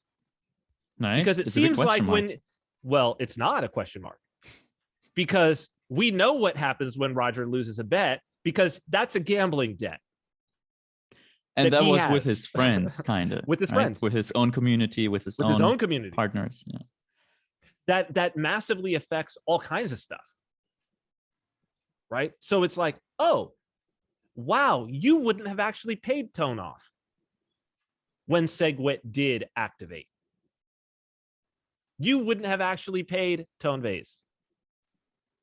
But there you go. Like, you would have expected him to pay you, and you wanted to embarrass him. Yeah. And it does nothing. Like, what does it actually accomplish if you do this bet? If you win, something. If you lose, well, it helps his ego. Well, no, I mean, win or lose, it was the making the bet that did something. It started the polarization. Yeah. Because Tone Vase I don't know if he still does. I never see him around, but maybe I'm blocked by him or something. But he had a platform. At that time, he had in terms of respect, there were a lot of, I mean, it was all BTC. He was gaining a lot of respect from people. You know, he was making a name for himself. People wanted to hear from him at that time. They saw him as an authority. So it's like, wow. And he became one of the biggest enemies of Roger. One of the biggest vocal public adversaries of Roger. And by extension, Bitcoin Cash. Like, had Roger not come over to Bitcoin Cash, again, might have been totally different. Like, actually, a whole bunch of people from BTC probably would have migrated their way over to BCH because there wouldn't have been all this political baggage. Because Omri hadn't. Yes. They would be able to look at it for what it was in the way that I looked at it. Right? Like, oh, yeah, okay, that works. I can move my stuff over there. But part of it was, I knew even at that moment, like, well, this means, and again, it's interesting. It's interesting because I can go back to this moment because I remember having this conversation with Mate, I'm forgetting his last name, over at Bitcoin.com, like their business development guy, right? About when they had said, like, maybe Cointext could come over and be a Bitcoin.com thing. So he was the one I was negotiating with. The number that we gave them, we specifically said, the reason this number is what it is because of the cost we will incur becoming a part of Bitcoin.com and associated with Roger, because Roger is so toxic at this moment. His reputation, it will mean us being shunned from like a lot of BTC people because Roger is so hated. Now it's coming back to me that I remember this specifically, that it's like, it has to be this high. Like, we're not negotiating. And the reason we're not negotiating is because what this potentially costs us in terms of our reputation moving forward in Bitcoin. Wow. And that makes sense. Yeah. And this was January of 2018. So this is 5 months after the split. That soon. Wow. That soon, it was already like, so that means that in the lead up, because sometimes it's hard to remember what to really have a concrete sort of be able to quantify the level of certain things. But I distinctly recall us being like, well, this is the cost, right? We have to take this much because this is what it's going to cost us. It's going to shut us out of other possible opportunities because it's Roger. Right? So it's like, okay, something to think about, right? In terms of, because how do we start? Comes full circle. What does it cost you? What's the cost? Like, what's the drop in value?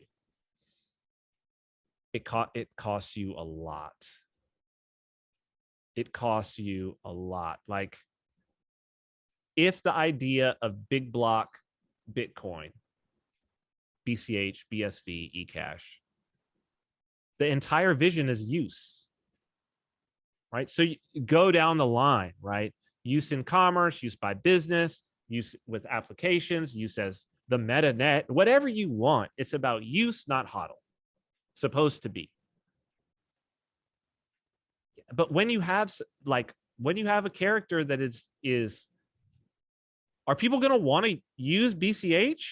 or services associated with BCH, knowing that they're funded by Roger, knowing that this thing funded by Roger is now preventing them, like stole from them, basically stole from them. Yeah. So everybody being like, Roger's a scammer and BCH is going to steal your coins. Roger's going to steal your coins. They were right. They were right. It hurts to say that, because like we were like defending against that, kind of like, no, like how is he supposed to steal the coins? Like that doesn't make any sense. Like it's a logic contradiction. No, you know what's funny? It's true. Roger has stole more coins from people than Craig. Why? Oh, we just know the Craig's number. Craig's never stole $47 million worth of coins from anybody. Yeah, that's true. Craig still hasn't even moved Satoshi's coins. Yeah, despite announcing. Right? They're trying to. They will try to. Right? But and think it'll about be a disaster for crypto. But yeah. Think about that for a minute. They were right. They were all right. Roger is a scammer. He as of right now, Roger Ver is responsible for he stole their coins. How do we say he stole their coins? Because he basically entered into agreement where this company that he invested in, and he's a shareholder in it, he got them to agree, which of course they would have to agree, right? This is an investor. This is the person who brought the other investors. He led all their rounds. Hey, give me a non-collateralized position, right? Float me a loan, stake me. I'll pay you back. I'll pay you back. I'm good for it. That was a lie. And they used, in order to stake him, they had to use the coins of the people who had deposited on their exchange. So Roger took the coins of the people on the exchange, an exchange that he is an investor in, so it's his exchange, used it to gamble, lost the money, won't pay it back. That's theft. Sorry. That's theft. Yeah. There's not another way to describe it. That's theft. And you are not an anarchist anymore. Well, you could still be an anarchist, but now you're a criminal. Yeah. Like, even under an anarchist libertarian framework, don't hurt people and don't take their stuff. You took their stuff, Roger. And not only did you, and everybody knows you took their stuff, and now you say, no, I don't owe you your stuff. You owe me. You owe me. Incredible. Incredible. And that even has to be the end. Like, it's the spiritual end of BCH. Yes. Yes. Because a lot of it hinged on Roger being kind of Bitcoin Jesus. I mean, he always hated that label, but that was the nickname. Yeah. So it's like, turns out he was the Bitcoin Antichrist. It's the spiritual end of BCH. And like, of course, I need to pat myself on the back a little bit, because honestly, the first thing is, I won't pat myself on the back. I'll be like, it's good discernment. I'm going to say that's a blessing from God, right? Good discernment that the people that Roger founded were as corrupt as I believe them to be. And I saw the actions that they were taking, which included SmartBCH and focusing on that and changing the chain around so that things could happen on SmartBCH, right? Like the chain was, yep. Though a lot of that was for SmartBCH, in the same way that SegWit was for Lightning Network, which it even says so in the BIP. In the SegWit BIP, it says, what will this enable? Lightning Network. Says it right there. And so it's like, I saw that. I said, I didn't know what it was going to be. I didn't know what it was going to be, but I was like, this is corrupt. It's out of control. That people are doing absurd things, so I'm out. Right? When this thing happens in May, I'm out. Something bad is going to happen. I can't have my name associated with this. Right? And even better, to make a public, like, I'm out. And the reason and I brought up Roger's name.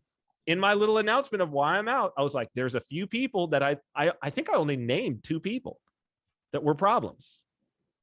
One of them who's on the lam from African authorities, and Roger. So this is where it goes full circle, dude. Like, it's not about, they're like, well, it can affect the software, and the hardware, and it's like, yeah, that's true, but Bitcoin's not that. There's a spiritual component to it. Bitcoin is only what's in here. Like, that's the only thing that matters. That's why BTC is so valuable. Bitcoin's BTC software is way worse than ABC software. And I know that because I read the code. The code is objective. Like, if you measure it, if you look at the way they do commits, it's worse. If I do compare them. It is worse. ABC is doing a better job. Like, maybe that's controversial, but I have metrics to back that up. Well, I would tell you, it's not in the head, though. It's not in the head. The head is after. It's in the heart. And I'll tell you how I know it's in the heart and not in the head, because in the head, I'll tell you why. If it was in the head, you wouldn't have BTC saying number goes up when you hold the coins and BCH saying number goes up when you spend the coins, if it was in the head. Because if it was in the head, you would be able to rationally come to, like, one of these is right. Here's the numbers, all of this. This is what's right. Anybody who's rational will believe this. It would be like round earth, flat earth. Right? To where you're like, if you believe the flat earth, you're crazy. Right? But it's not that. It's not that. It's like both of them, you can rationalize your way to them if you want to believe it beforehand. It's about, you said that it's about the end times. How did you call it? It's about what will this... No. How did you say the eschatology. It's about what will this look like in 100 years, and the two visions there differ, and it's in your, but it's what's here, right? It's what's in your heart. And that's why I say it's more important that you see the spiritual end of BCH than that it's not the price. Like this, you can't see the spiritual end happening. Right? We just like what people should see is, like, in this space, the moves are abrupt. When we have the crashes, they happen in like a week. And it seems to come out of nowhere. That's an indication of something that's moving with spirit. Because with spirit, it's like things are normal, things are normal, things are normal, things are normal. Boom, what was that? Right? What was that? Out of nowhere. And it's just the corruption reaching a crescendo, because it's like, it's the foundation. It's like if your house is full of termites. Oh, it just collapses at some point. At a certain point, the threshold has been reached. What they say, the straw that broke the camel's back. And that they're referencing a spiritual thing, right? When they say, that was it, man. That was the straw that broke the camel's back, and I had to quit at this company. It's like all the way up to there, you can take it. And it's fine. And it's fine. And you can't intellectualize yourself to, well, if there's 5 more times of my boss yelling at me, right? It's not that, because it's also built up on what happened the day before, and this other thing that's out here, and this car that, like, cut you off in traffic this day, and had they not done that, you wouldn't have, and you were feeling not so well, you didn't get to sleep because the dog was barking of your neighbor, and this is the spiritual realm. It's a revelation. Exactly. Like, this is something that's happening. That's why you see a lot of like Christian converts. They're like sinful and evil and whatever, and then at some point you're like, it stops, and they just turn around completely. It's a very common story. It's a transformation, right? It's an immediate, like, we are transformed. And, the straw that broke the camel's back is just the straw that broke the camel's back. It's like the load that's on the camel, you know that it's too much way before the straw that breaks the camel's back. Not only that, you see the person continue to load. You're like, wait. That's all over there. Are you going to stop loading? No. Right? And so that's me. That's what I saw. It's like, wait a minute. This is really piled up. Are you going to stop loading now? That's what I was waiting for on BCH to see. Did they stop loading? Because they're acting like Amr. The whole thing was Amri's the problem. If he's gone, we'll stop loading. We'll stop doing these shenanigans. He's the reason we're doing the shenanigans. And it's like, oh, okay, well, let's see. Okay, he left. Shenanigans. Worse shenanigans. Yeah. Like, oh, this never would have cracked off if Amri was still here. Amri was not the river, he was the dam. He was the dam. And he was holding back Roger's bad decisions. To a great degree, he was holding back Roger's bad decisions, just like Calvin was holding back Roger's bad decisions, just like Blockstream was holding back Roger's bad decisions. And then eventually it gets to the point where it's the straw that breaks the camel's back. But and you just look and you're like, this also means that, like, just from that, we know that the crypto price of these assets will never be stable, because there'll always be these events. And the same goes in the other direction. Like the same goes in like, oh no, this is, everybody realizes, holy shit, this is the thing. And it just goes up and it shoots up and everybody is talking about it. Well, the shooting up, that's what's so interesting. The shooting up is predicated on the same people who make it crash. So you got to ask the question of like, so the Mt. Gox thing. Remember, Roger was there for that crash. He was he's the remembered figure of that crash. Because he got on, Mt. Gox was insolvent. People should have been making a bank run and withdrawing their stuff. He could have just stayed totally quiet. He could have said nothing. What does he do? He gets on and makes a video saying, I've gone to Mt. Gox. I've looked at the books. They're totally solvent. They'll be able to pay you off, blah, blah, blah, blah, blah. And like 2 days later, stopping withdrawals. Nobody can get their money. Still to this day, nobody's got their money. And it's Roger. And that was part of the reason why, see, people remembered in the big block lead up, there were already people that didn't trust him because of that moment. Right? People forget about that it's like some of the people who were anti-Roger in the split lost their money on Mt. Gox. They believed him. And then you hold a grudge. Well, and then you're just like, I'm not believing you again. Like, just you're like not you don't believe him. Like, there's still people who believe him. Like, I talk to people and they're like, no, I rather trust Roger. Like, obviously, I'd rather trust Roger. And we were at that point somewhere along the timeline. But like now we are this Mt. Gox people, right? I mean, at a certain point, but it's like the same people who are responsible for it going up are the same people who are responsible for it crashing. So, prime example, Michael Saylor. Right? Michael Saylor. It's like, because what they do is they introduce the spiritual poison. They introduce the cancer. As a matter of fact, I've got tweets from when he was first doing his thing where I called him cancer. Right? And I've shared them. I said, his tweets are cancer. Like, and I meant it. And it turned out they were. They were. Because it got a whole bunch of people to do things that they should not have done. But his stuff is like, I didn't pay attention to him because I saw some of his tweets and it was just like, okay, this guy's insane. I'm not going to spend any brain cycles whatsoever in him.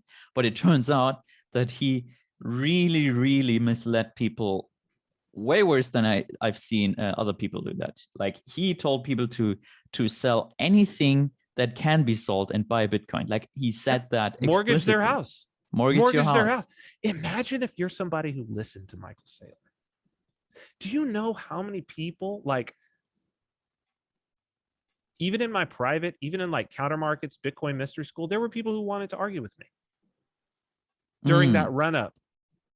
Like people who I'm like, no, haven't you've been following our newsletter? You've been in Bitcoin Mystery School? And they were like, no, really, you should like get your Bitcoin and then like borrow against it and all of this, and it'll always go up, and all of this is a sailor this and sailor that. And I was like, seriously, this is no, like, do not do this. You don't understand. I'm not saying this because I'm a hater. I'm telling you, this is like, you'll ruin your life if you follow what this guy is saying. Like, if you really did what he's suggesting to you right now, you're going to be in such a bad situation not that long from now. Like, not 5 years from now, not 10 years from now, like this year. Like, within 365 days, you're going to be wrecked. Right? You're going to hate this man. And it was just a cavalcade of that. But once you open the floodgates to it, there it is. And it makes you look back and be like, wow, like, Lightning Network, it doesn't work, right? Why does Lightning exist? Roger. Roger. Hold on. Let me turn on the lights here. Hold on.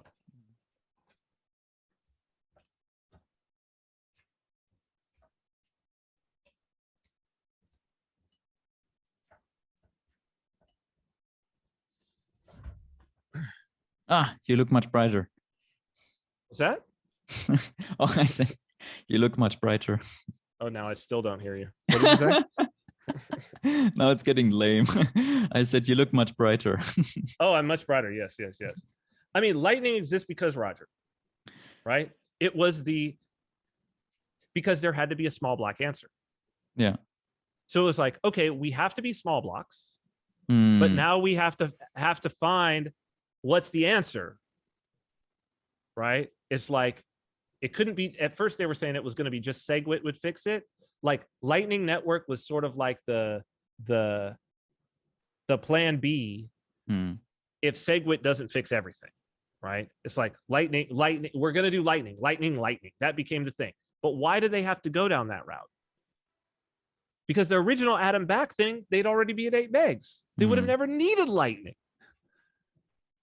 Atom Back was actually suggesting a layer 1 solution. Right?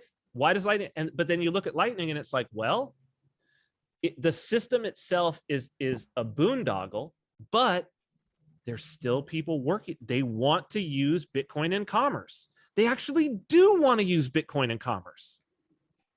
But they need to. This is why we have lightning. They need to have a story. Yeah. They have to have a story, but they actually do want to use it in commerce, but they just want to use it in commerce, not with big blocks, because they've already married themselves to that Schelling point, if you will, that we can do whatever we want, but we cannot have big blocks. We cannot have Roger. We cannot have Roger. We cannot agree with Roger, because that would be like morally, that would be heresy. We cannot agree with the heretic. So we don't have any other solution, and they won't have any other solution. So we have to rock this lightning thing. But look, lightning in El Salvador. They really got a country. Now, again, complete failure because it's rotten at the core. But it does indicate that there's a whole bunch of smart people who want to use Bitcoin in commerce and are trying to build, like Jack Mallers, right? If they had big block Bitcoin, he wouldn't be building on Lightning. He would be doing the things that we're doing on layer 1. It's just, you go through and you look at every single thing and it's like, wow, this is the problem. This guy's the problem. So here's the big question. What do we learn for eCash? Yes. How can we create Bitcoin? How can we revive? I mean, the spirit is alive in eCash and you can feel it. Yes. There is a spirit. and it's going and it's growing, having shrinks and grows. Is there something we can learn from all of these years to apply for eCash? The Coinbase rule was the learning. I think the big learning is, well, this is something that Ryan X. Charles said. He's one of those unfortunate characters in Bitcoin who got lulled in by Craig and believing Craig was Satoshi, and he's he co-authored the SLP spec, which we have two very big champions. Not only did he co-author the SLP spec, he wrote Bitcore, not Bcash node, but Bitcore, the BitPay.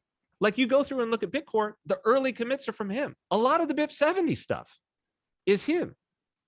Like, he's an unsung hero of Bitcoin who got pulled in by Craig Wright, right? Got sucked in. I don't know, something, whatever's going on with him, God bless him. Like, I hope, he's a sensitive guy who has had issues dealing with and how it, does it relate to the Coinbase rule? This is how it relates. Because he said, there was something that he said where he's said a lot of very wise things, a lot of very dumb things, but a lot of very wise things. And he said, you fix things in Bitcoin with Bitcoin. And that stuck with me because it's right. It's correct. Like, if there's a problem in Bitcoin, you fix it with Bitcoin, right? Any needed rules and incentives can be enforced with this consensus mechanism, right? We have the means. That's what we learned. The Coinbase rule is the first iteration of, there was a problem in Bitcoin and it was fixed with Bitcoin. It wasn't fixed, Bitcoin meaning fixed with the protocol and the incentives, not fixed with giving you UTXOs that have gained in value because you've hodled them. And so you have some external wealth. No, fixed with Bitcoin moving forward. If you have a problem in Bitcoin, the problem that you have is with incentives, period. Yeah. It's like, so how do you get the incentives aligned? Right? What are the proper incentives long-term? And there are going to always be people who have bad ideas, and the incentives should weed them out. And the Coinbase rule did that. Clearly, it did that, right? Because think about it. Because everybody who, instead of seeing it as, well, this is aligning incentives, instead said, this is a tax. This is tax coin. They don't believe in Bitcoin. Omri's a bad person. They don't believe in Bitcoin. Because it's like, okay. Because what was their solution? Well, it should be funded by flip starters. It should be funded by community funds. Okay, but where does how does that use the protocol? It doesn't. It uses UTXOs. Maybe. Because I'm sure some of that funding was in USD or maybe some other cryptocurrencies or whatever, paying developers bills. And it's like, well, no, fix it. If there are problems in Bitcoin, fix it with Bitcoin. Ryan X. Charles, right? Perfect. Credit due to him. So what do we learn? We learn that if there's problems, if there's things you want, it's because the incentives are misaligned. How do you get the incentives aligned? That may be something in the code. That may be something outside of the code. It may be in the way that you organize the stuff that you're doing. But it's like, how do you align the incentives such that people behave themselves? And how do you maximize the good ideas? How do you, even more importantly, how do you punish the bad ideas? Because that's something that's never happened to Roger. That's one of the reasons he was able to stick around. What was his punishment? Really punished. What was his punishment for the Mt. Gox thing? No punishment. Reputational, but that's not fixing it with Bitcoin. Well, it just right? makes him it seems like reputational damage just makes him stronger, like more fervent. Well, then that is a really misaligned incentive. Then you have a big problem, because now this person is actually incentivized to make bad decisions. Yeah, causes much trouble over time, and yeah, and you can see that a little bit. It seems almost like, okay, let's you call it the kicking the gorilla in the nuts. Like that's the incentive. Dude, that's that's what we learn. That's what we could take away and learn in eCash. This is where it would be wonderful if people could get their minds there. But the good part about eCash, the brilliant part about the Coinbase rule, is that, and we'll see if the Global Network Council is ever properly implemented, because the idea behind that is to also have properly aligned incentives. We don't know if it's right. It can always be altered, right, by the people involved. So it's a moving target in a way, but it's a start. But even if it is never properly, even if it's never properly implemented, or I say properly, even if it's never implemented in the way that it was initially designed, let's put it like that, which a lot of people will never know the way that it was initially designed, because the blog posts about that and all the things about it have been deleted. So that's interesting in and of itself. But even if it's never, ever implemented, still the fact that, the direction of the chain and the price going up or down, Bitcoin ABC, if the price goes up, is rewarded. And from their decisions, if their decisions make the price go up, they're rewarded. If their decisions make the price go down, they're punished directly. Yes. Immediately. And they feel it, and they really feel it. They really and it changes feel it. their decision making. I felt that. Yes. I was like, okay, here's a really good proposal. Like, this is a great proposal. We don't have the money. So the hope is, right? The hope is that they don't. And this is why it would be nice if the Global Network Council was actually implemented, because the risk is that there is a huge risk to try to do things to make number go up that are not about decisions that are made relative to development work, which is what their 50% is supposed to go to. Their 50% is supposed to be about development work, right? Maybe a little bit of marketing, maybe these type of things that go along with the ABC company, but it's not meant to be the type of things that have been done in other chains, the types of things that Roger did in terms of like trying to pump the coin, or Calvin has done with the propaganda of CoinGeek, or Dash has done with, sponsoring one of the Baldwin brothers and Max Kaiser to have a Dash wrapped bus and go around the country on a reality show, which they did, by the way. That's not like a false thing. They actually, that came out of the Dash treasury. Or, these types of things, which didn't make the price go up. Right. It still is correlated. It's all correlated to BTC. A rising tide lifts all boats. When BTC goes up, everybody goes up. Maybe you get a little variation, but lay the charts on top of each other. It's the same chart, right? So these things don't make your coin decouple from BTC. eCash is not going to decouple from BTC. Like on custodial markets, on CoinMarketCap, it will not. If we can get some DeFi things happening on chain, especially between, let's say, some tokens that don't exist off the chain, so in other words, that aren't traded on custodial markets off the chain, right? Then everything can be decoupled. Everything can be decoupled, and we saw this with Spice. All right, let's dig into that a little. Do you still, how much time do you still? I've got time. We're good. All right. Yeah, awesome. they're I think the fam's staying out late. Whatever. All right. So this was a very, very big introduction to like it was a synopsis of the history of crypto from one perspective of eCash, like the entire legacy. Why, like what was of the one big man, threat? one man's One story. man. Yes. So now for something completely different, which is totally related. You recently tweeted that you're coining the term NEX, like non-custodial exchange. Yep. And why do you think we already got the term DEX, which is a decentralized exchange? And I talked to, I was at the barbecue in Liechtenstein like 2 days or 3 days from before, 3 days before yesterday, whatever, like 2 days before yesterday. And I met someone who was like, we are the first fully regulated DEX. See? And I was like, following with the question, because I was like, what is this?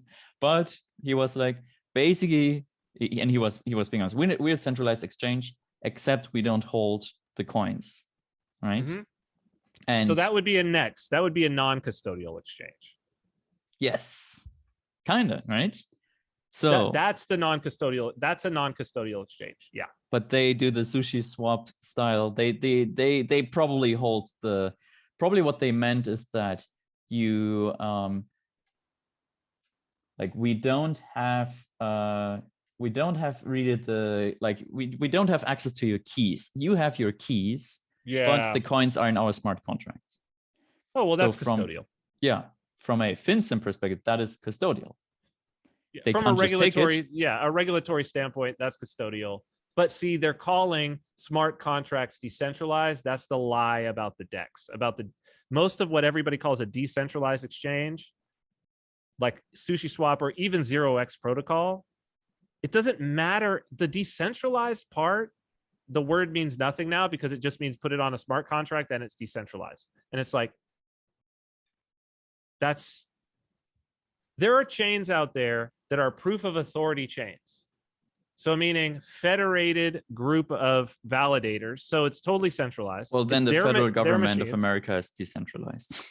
That's what I'm saying. And it is. Like you're not decentralized. Like the Senate, I try to explain this to people. Like there's a difference between distributed and decentralized. What they really mean is we're a distributed exchange.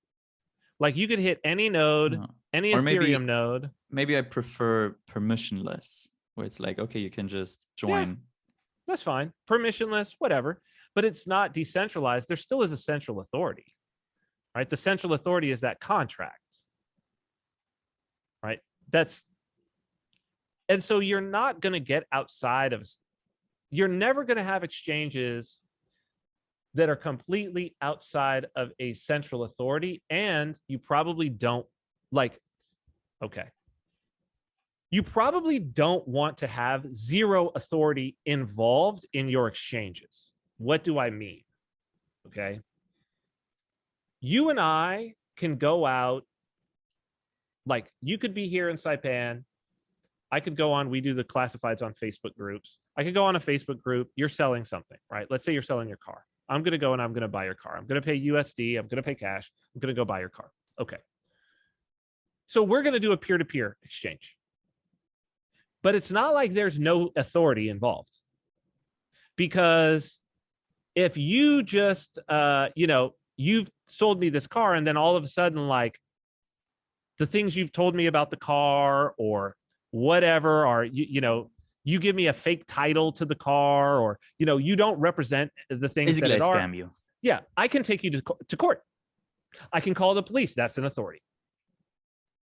So there's some, I have a recourse to an authority, right? So really what a non-custodial exchange does is it time shifts the role of that authority, but it still is in a peer-to-peer exchange. What do I mean by that, right? What do I mean? So it's kind of like, instead of arbitration, you have prevention. So what you're engaging this non-custodial exchange, like the non-custodial exchange can serve as a matchmaker. It can verify that the funds are there between each party. It can monitor the transaction before it's finalized, and check on behalf of both parties to make sure that it's all good. Kind of like an escrow agent in a way, like an instant escrow. It can do all these things in a non-custodial manner, and both parties can pay it for that in the same transaction that gets finalized. So they never took custody of the funds, but yet they played a value add in the peer-to-peer exchange, and they acted as an authority such that there doesn't need to be arbitration. It's a preventative of validating and finalizing. There's a crab. My daughter just came up and said there's a giant crab that's out here. Saipan life. Saipan life. There's a crab on my deck. So does that make sense in terms of what I'm talking about? Yeah, roughly. So if I get this correct, because I was thinking a lot about these, and I actually designed a like fully on-chain, completely non-custodial exchange, slpdex.cash. Now the domain expired, so that project is basically gone. But the idea was you lock up coins on the chain, and they're like floating UTXOs. You put a specific OP return in there or something, and that way you can index it. You can be like, okay, where are these? Let me collect them all. You put them basically in an order book, and then you can be like, okay, here is some BCH that was back in BCH. Here's some BCH. I make a transaction that takes the UTXO. The UTXO ensures that sufficiently BCH, a sufficient amount of BCH is paid to the recipient, and done so in a like the innovation behind that was that you could pick any amount. Like you could basically milk the UTXO for a certain amount. Problem was that it only was like you could only put buy orders, but you couldn't put sell orders. But that's the thing. But that was my idea behind that. And now we have a new protocol, Swap, which is actually simpler. You just are like, hey, let me just publish all the data you need in order for us to communicate. And that, of course, because it's way more interactive, right? Like the other one is just okay. It's also slower though. It's also very slow, right? And it still demands to work at scale. You still have to have the indexing, right? You still have to have, and I mean, so I wrote the swap protocol, and it works, right? Like it works, but I think ultimately the question is like, what are you trying to do? And what you're ultimately trying to do is you're trying to be regulatorily exempt. That's the key. No, seriously. And people would be like, well, what do you mean? It's all about the regulation. And it's like, yeah, it's all about the regulation, because actually the best way to do this is a custodial exchange. The fastest, most efficient way. Because from a technical standpoint, building a custodial exchange is like dirt simple. It's mostly front end work. Like the data layer, the back end of a custodial exchange is like nothing. You can write it in like, even if you like have high performance stuff, like it takes like a week. Like so easy to write, right? So like the easiest way to do this is a custodial exchange. But the problem with the custodial exchange is MSB. They're already heavily regulated, and they're about to be even more heavily regulated. And that's also the KYC, custodian. It's the domain of the banks. And it's what they know. They know how to regulate custody because they've been regulating custody for hundreds of years. Right. And there is a place for those. Like it's like we need those. They're not going away.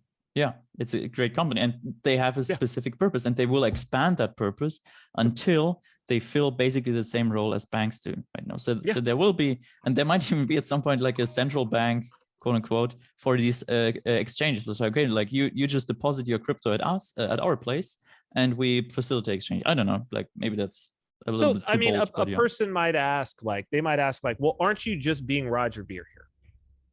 Like, aren't you just trying to thumb your nose at the system? Like, what's the point? Why don't you just go get regulated? Or are you just cheap or whatever? And it's like, it does come down to capital. It really does come down to capital at the end of the day, right? Anybody can be a custodial exchange if they've got the capital to build a business that facilitates the regulation, like that, where you can actually deal with the regulation, get all the licensure, and do all the things that you're doing there. Okay. The problem there is you got to get that capital, and you're entering into a red ocean, a competitive market of people who already have that capital, and it's successful. What are you really bringing to the table? And even if you have some wonderful innovation, the amount of money that you then need to spend in marketing and all of that. Hold on. Okay, we were having it's late and my daughter wants to ride a bike on the deck. So here's the answer to what are we doing, right? Why is it important to have the non-custodial stuff? It's very simple. And the answer is innovation. It's innovation, right? We need to have an environment where some guys in a garage can create the next Apple or Google, right? You're never going to get innovation if you have to raise $100 million as your seed round to start a company. And that's where Zook is coming from, Crypto Valley in Switzerland, right? Like they are they are basically silicon, like regulatory speaking. Like I talk to people and it's like quite simple, and the regulations aren't very strict, right? They still have, like in Switzerland, they still have the ATM law where you can exchange up to 1,000 euros, which is often more than enough, without verifying identity, right? You just have to make sure that you're not sending the same, like the person can fake being, like you just have to verify that they're unique. You don't have to verify their full identity and so forth. And you can do that like for up to €1,000 or Swiss francs. And you can use a Bitly or something they're called. I went to one of their ATMs. I didn't have to provide any KYC information because they have these less strict regulations. So like that would be a case where it's just like the regulatory environment just allows for innovation. But, and the manufacturers moved to Switzerland. The ATM manufacturers. They're all there. Like it's kind of crazy. They moved to Switzerland. And I think now it's becoming a little stricter and stricter, especially through like the EU. And you can't really avoid that, and it's like kind of predictable.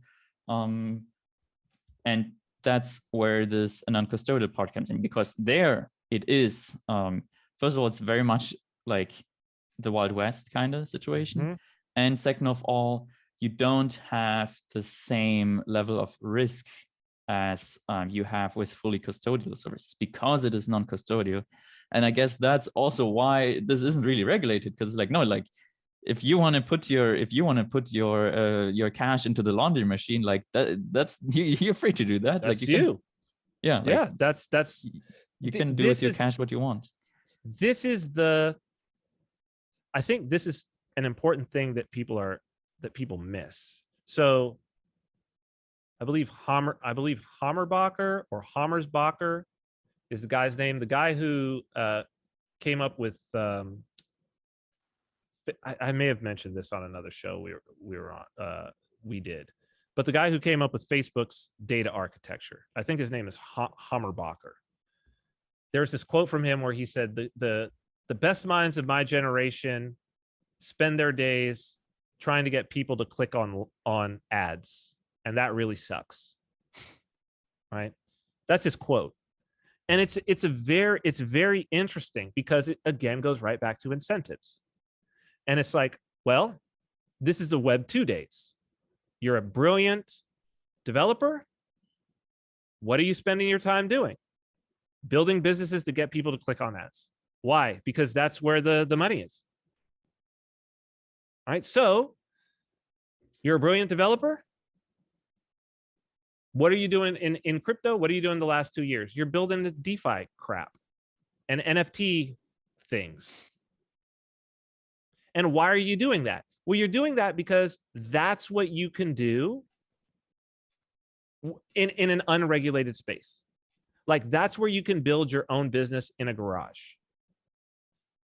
And so if this is what was missing, I think, in BCH, in BTC, was, it's one thing to be like, I'm going to build this project. And I'm a stickler about these things. But like, it's another, Roger would fund any crappy thing, and it's like, it's very important to start out in the beginning and say like, well, here's an entire class of things that are needed. And here's how we approach the space. So non-custodial exchanges. Okay, what does that mean? Here's like the structures of the way that this thing could look.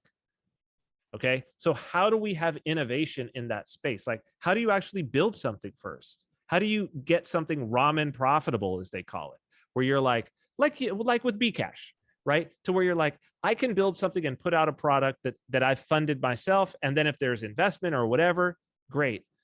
But here's the wonderful part about it, is that even if there's not, you've gained a huge, through doing that, you've gained a huge amount of competence where you're of value to the ecosystem, and you will end up making money in the ecosystem.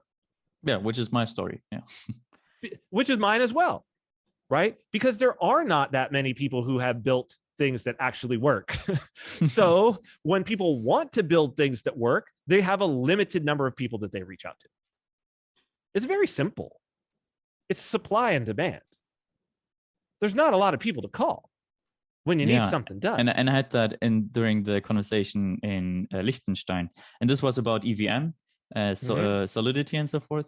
And they're like, no, there's like 4,000 Solidity developers, but there's, I guess, more than 4,000 EVM projects, right? So the supply is very, very low. The demand is very, very high, and 4,000 competent Solidity developers, of course. And they're like, no, you have to Solidity, know. Solidity is just a language. Like, that's the thing, right? Because it's Turing complete. It's like, you just need to learn Solidity. There's yes, no with Bitcoin, there's no parity. Yes, go ahead. It's go different. Ahead, with now Bitcoin, you understand it's different what I'm because saying. on Ethereum you write Solidity and that's it, and your program is on Ethereum and that's it. Like the transaction structure is actually super simple because it just calls a smart contract. With Bitcoin, however, it's very different. First of all, you have inputs, you have outputs, very different. You encode your smart contract partially in the transaction structure itself. Like when I wrote the slbdex.cash, I was like, okay, the first output, it has to be this thing.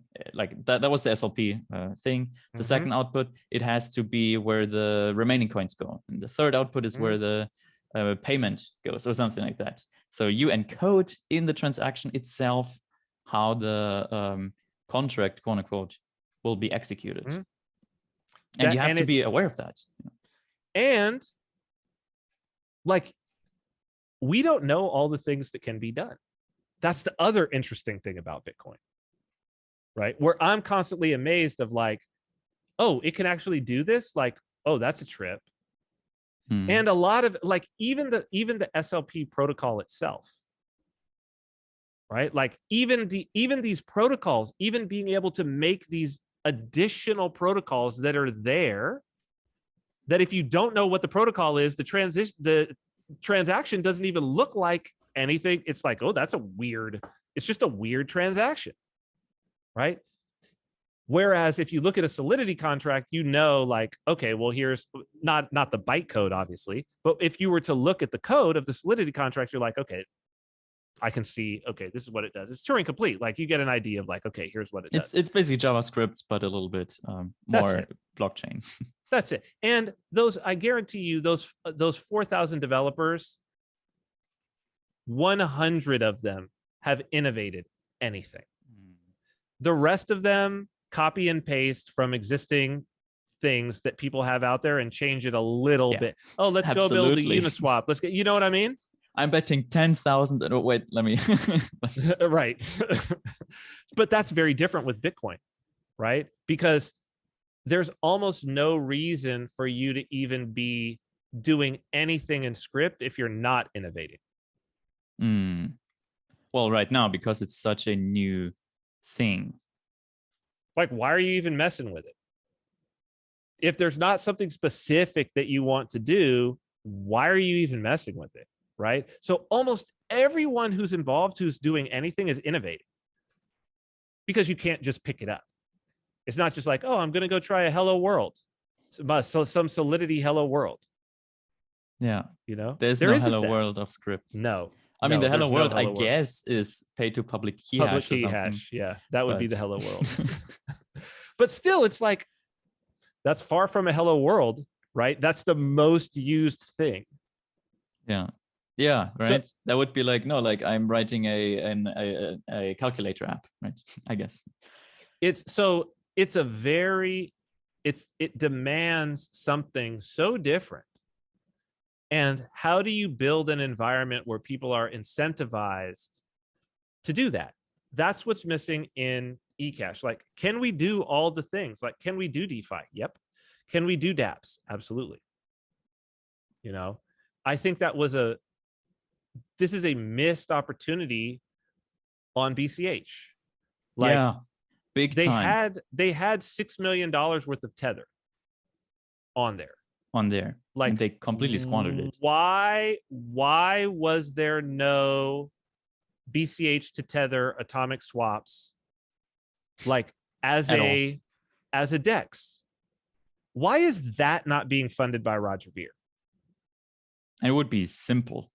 And they did have that a little bit. Easiest. I think they had a little bit on memo.cash, but it was like shitty. Like, it was like, hey, someone had like the idea and he spun it up, but nobody cared.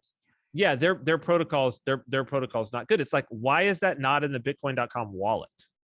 Yes, exactly. Why aren't you using that in the Bitcoin.com wallet? And here's what's crazy: they've got sideshift.ai in there, right? But it's like, wait, why are you not using this in the Bitcoin.com wallet, especially since you could trade it on Sideshift? And they probably paid a lot of money to get Tether on BCH. I can guarantee that. And Bitcoin.com helped them do it, by the way.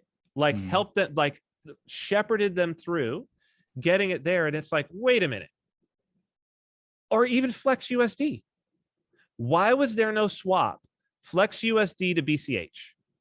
Right? Why could I not do that inside the Bitcoin.com wallet, which is actually easy to do, and two, CoinFlex could have actually been the counterparty. They could have been the counterparty. You had the liquidity. You had the liquidity. You didn't even need to do a liquidity pool. You clearly had the liquidity to do it. And it's like, why was that not there? You know, and I think that for this next phase, that's really for eCash. That's what I would like to see, is like, there's going to be a next phase. So it's like the ICO boom. Why were there no ICOs done on SLP? All right. 0. Exactly. Like, the number's precisely 0. Maybe there's some people who like try to pretend, but I don't know of any. Well, okay. Granted, I think the ICO thing was over when the SLP standard was. Yeah, but you can still do ICOs. Still. Okay. But, like, ICOs still happen. But I'm saying to ride the upswing, right? To ride the upswing. So, like, why was there no DeFi on BCH or eCash? There is the any hedge. And that's not DeFi. That's not DeFi. That's like, it's a weird little escrow thing that doesn't work. That was never going to work, right? But they pumped it up as though it was going to do some incredible it does nothing, right?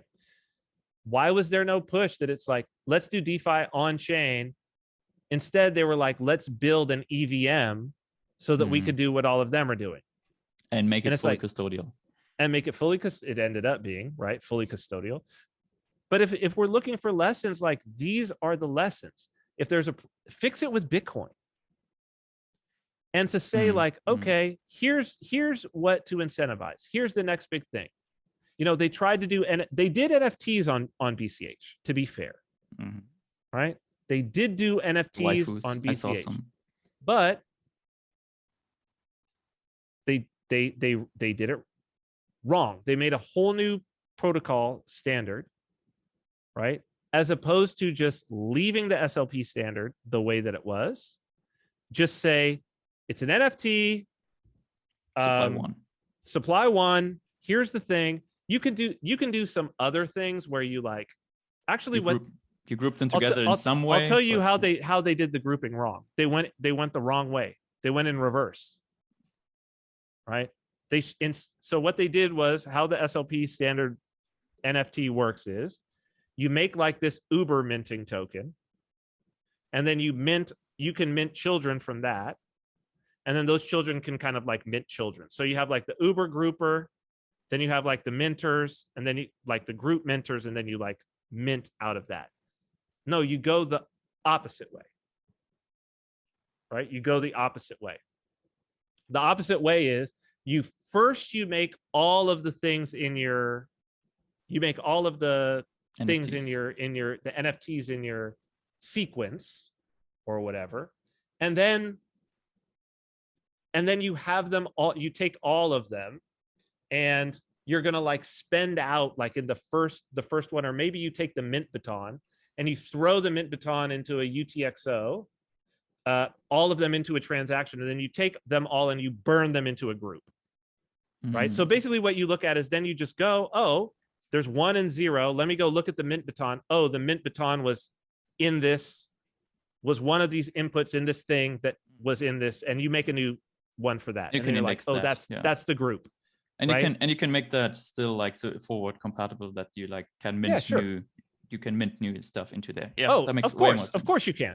Yeah. Right? Of course you can. Right? Or you do it with a spend. Like one idea Alex and I had, and we had a lot of ideas, but one was that let's just make coupons for all kinds of products, but we would still want them to be grouped. I don't know where it was exactly, but I was like, oh, wouldn't it be great if the NFT spec just allowed like arbitrary quantities, like, because they forced it to be 1, right?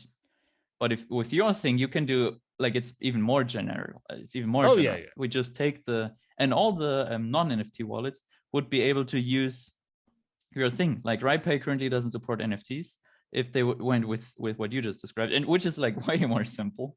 I mean, at least the NFT part. Then every existing SLP wallet wouldn't have to upgrade. No. And they would just like the newer wallets could like group them together into like one bundle. But other than that, it would be the same. I mean, the key is like, how do you spur innovation? It shouldn't be, especially you and I, like it shouldn't be you and I. Mm-hmm. The real role that we should be playing is, somebody says, I want to do this. And do they have the resources of somebody who's like, oh, let's think about that. You could maybe do it like this, right? Mm-hmm. The people who know. And it's to promote. I think that this is really what's lacking, and clearly it's lacking on BCH, because they believed that they had to create SmartBCH. Yeah, right. And the BTC people have said, you got to create these second layer solutions to do all these things, or what's their Taproot and all of the, and even Taproot doesn't really do anything. You know what I mean? It's like, we have this great object data sig, like it's fantastic. It does, like, we don't even know all the things that it could do. Yeah. We're still learning and figuring out all the things that we could do with covenants and spending constraints and all kinds of things, right?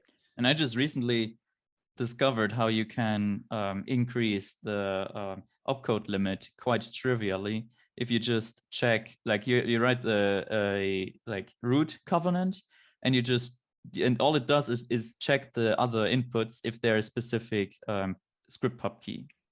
And and then you put them in the other. You put it in the other inputs, and then the actual execution is in the other things. And then you can pump that up, and you could do it recursively. Yeah, I mean, doing that is it's super like difficult to do that, and but it's not. It's relatively efficient. It's not inefficient, and you can write tools for that. And that's and that's the important thing, right? Is that like, it doesn't take that many people. You only write these things really once. Yeah. And then you develop the libraries, and it's like, okay, here's the inputs that you need. And it always works. That's the other great part about it, right? Is that it's like, and it's very easy to write very secure code. Yeah. In script, it's like, did I do that correctly? You're like, yeah, it has to. Like, these are the three things it can do. Like, it can do, it can get this, and can get this, and that's it. And of course, There are still booby traps, but Sure. that can all, like, especially the like if you concatenate stuff, you have to be very careful about the padding. But yeah, all of that. So one idea I had recently, and but compared to Solidity. Sorry, I think your video just dropped. You're still there? Uh-oh. Oh, you're back. I hear your voice. Hello. Yeah, I'm here. Okay, I don't see a video. Yeah, my internet is still working. Okay, you're back. My connection is crap. My internet is still working. Let's see. I don't see it moving. Oh no, I think it's that might be the end. Oh, I see. Again. Am I moving? I think it's getting better. I can hear you. Okay. Let's see. I think it's back. I think that's probably the indication that it's time for me to go. but we got to do this again. We covered a lot of ground. And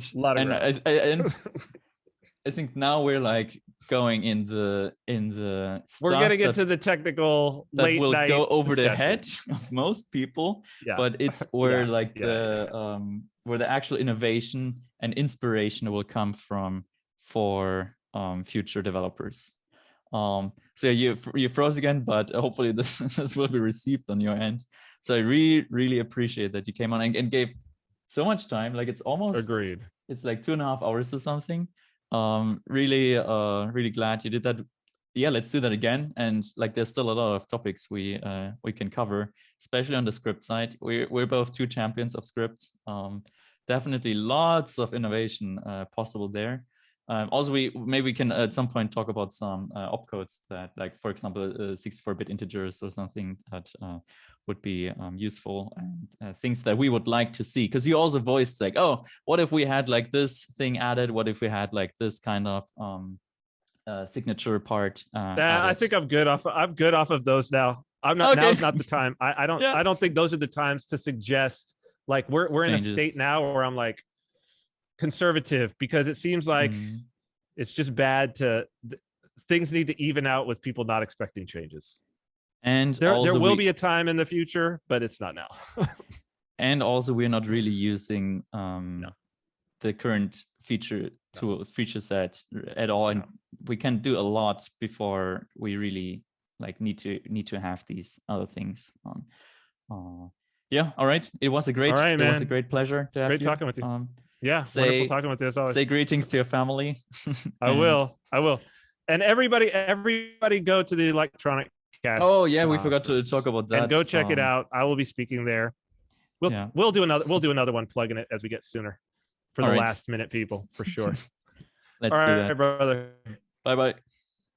I'll see you soon. Bye.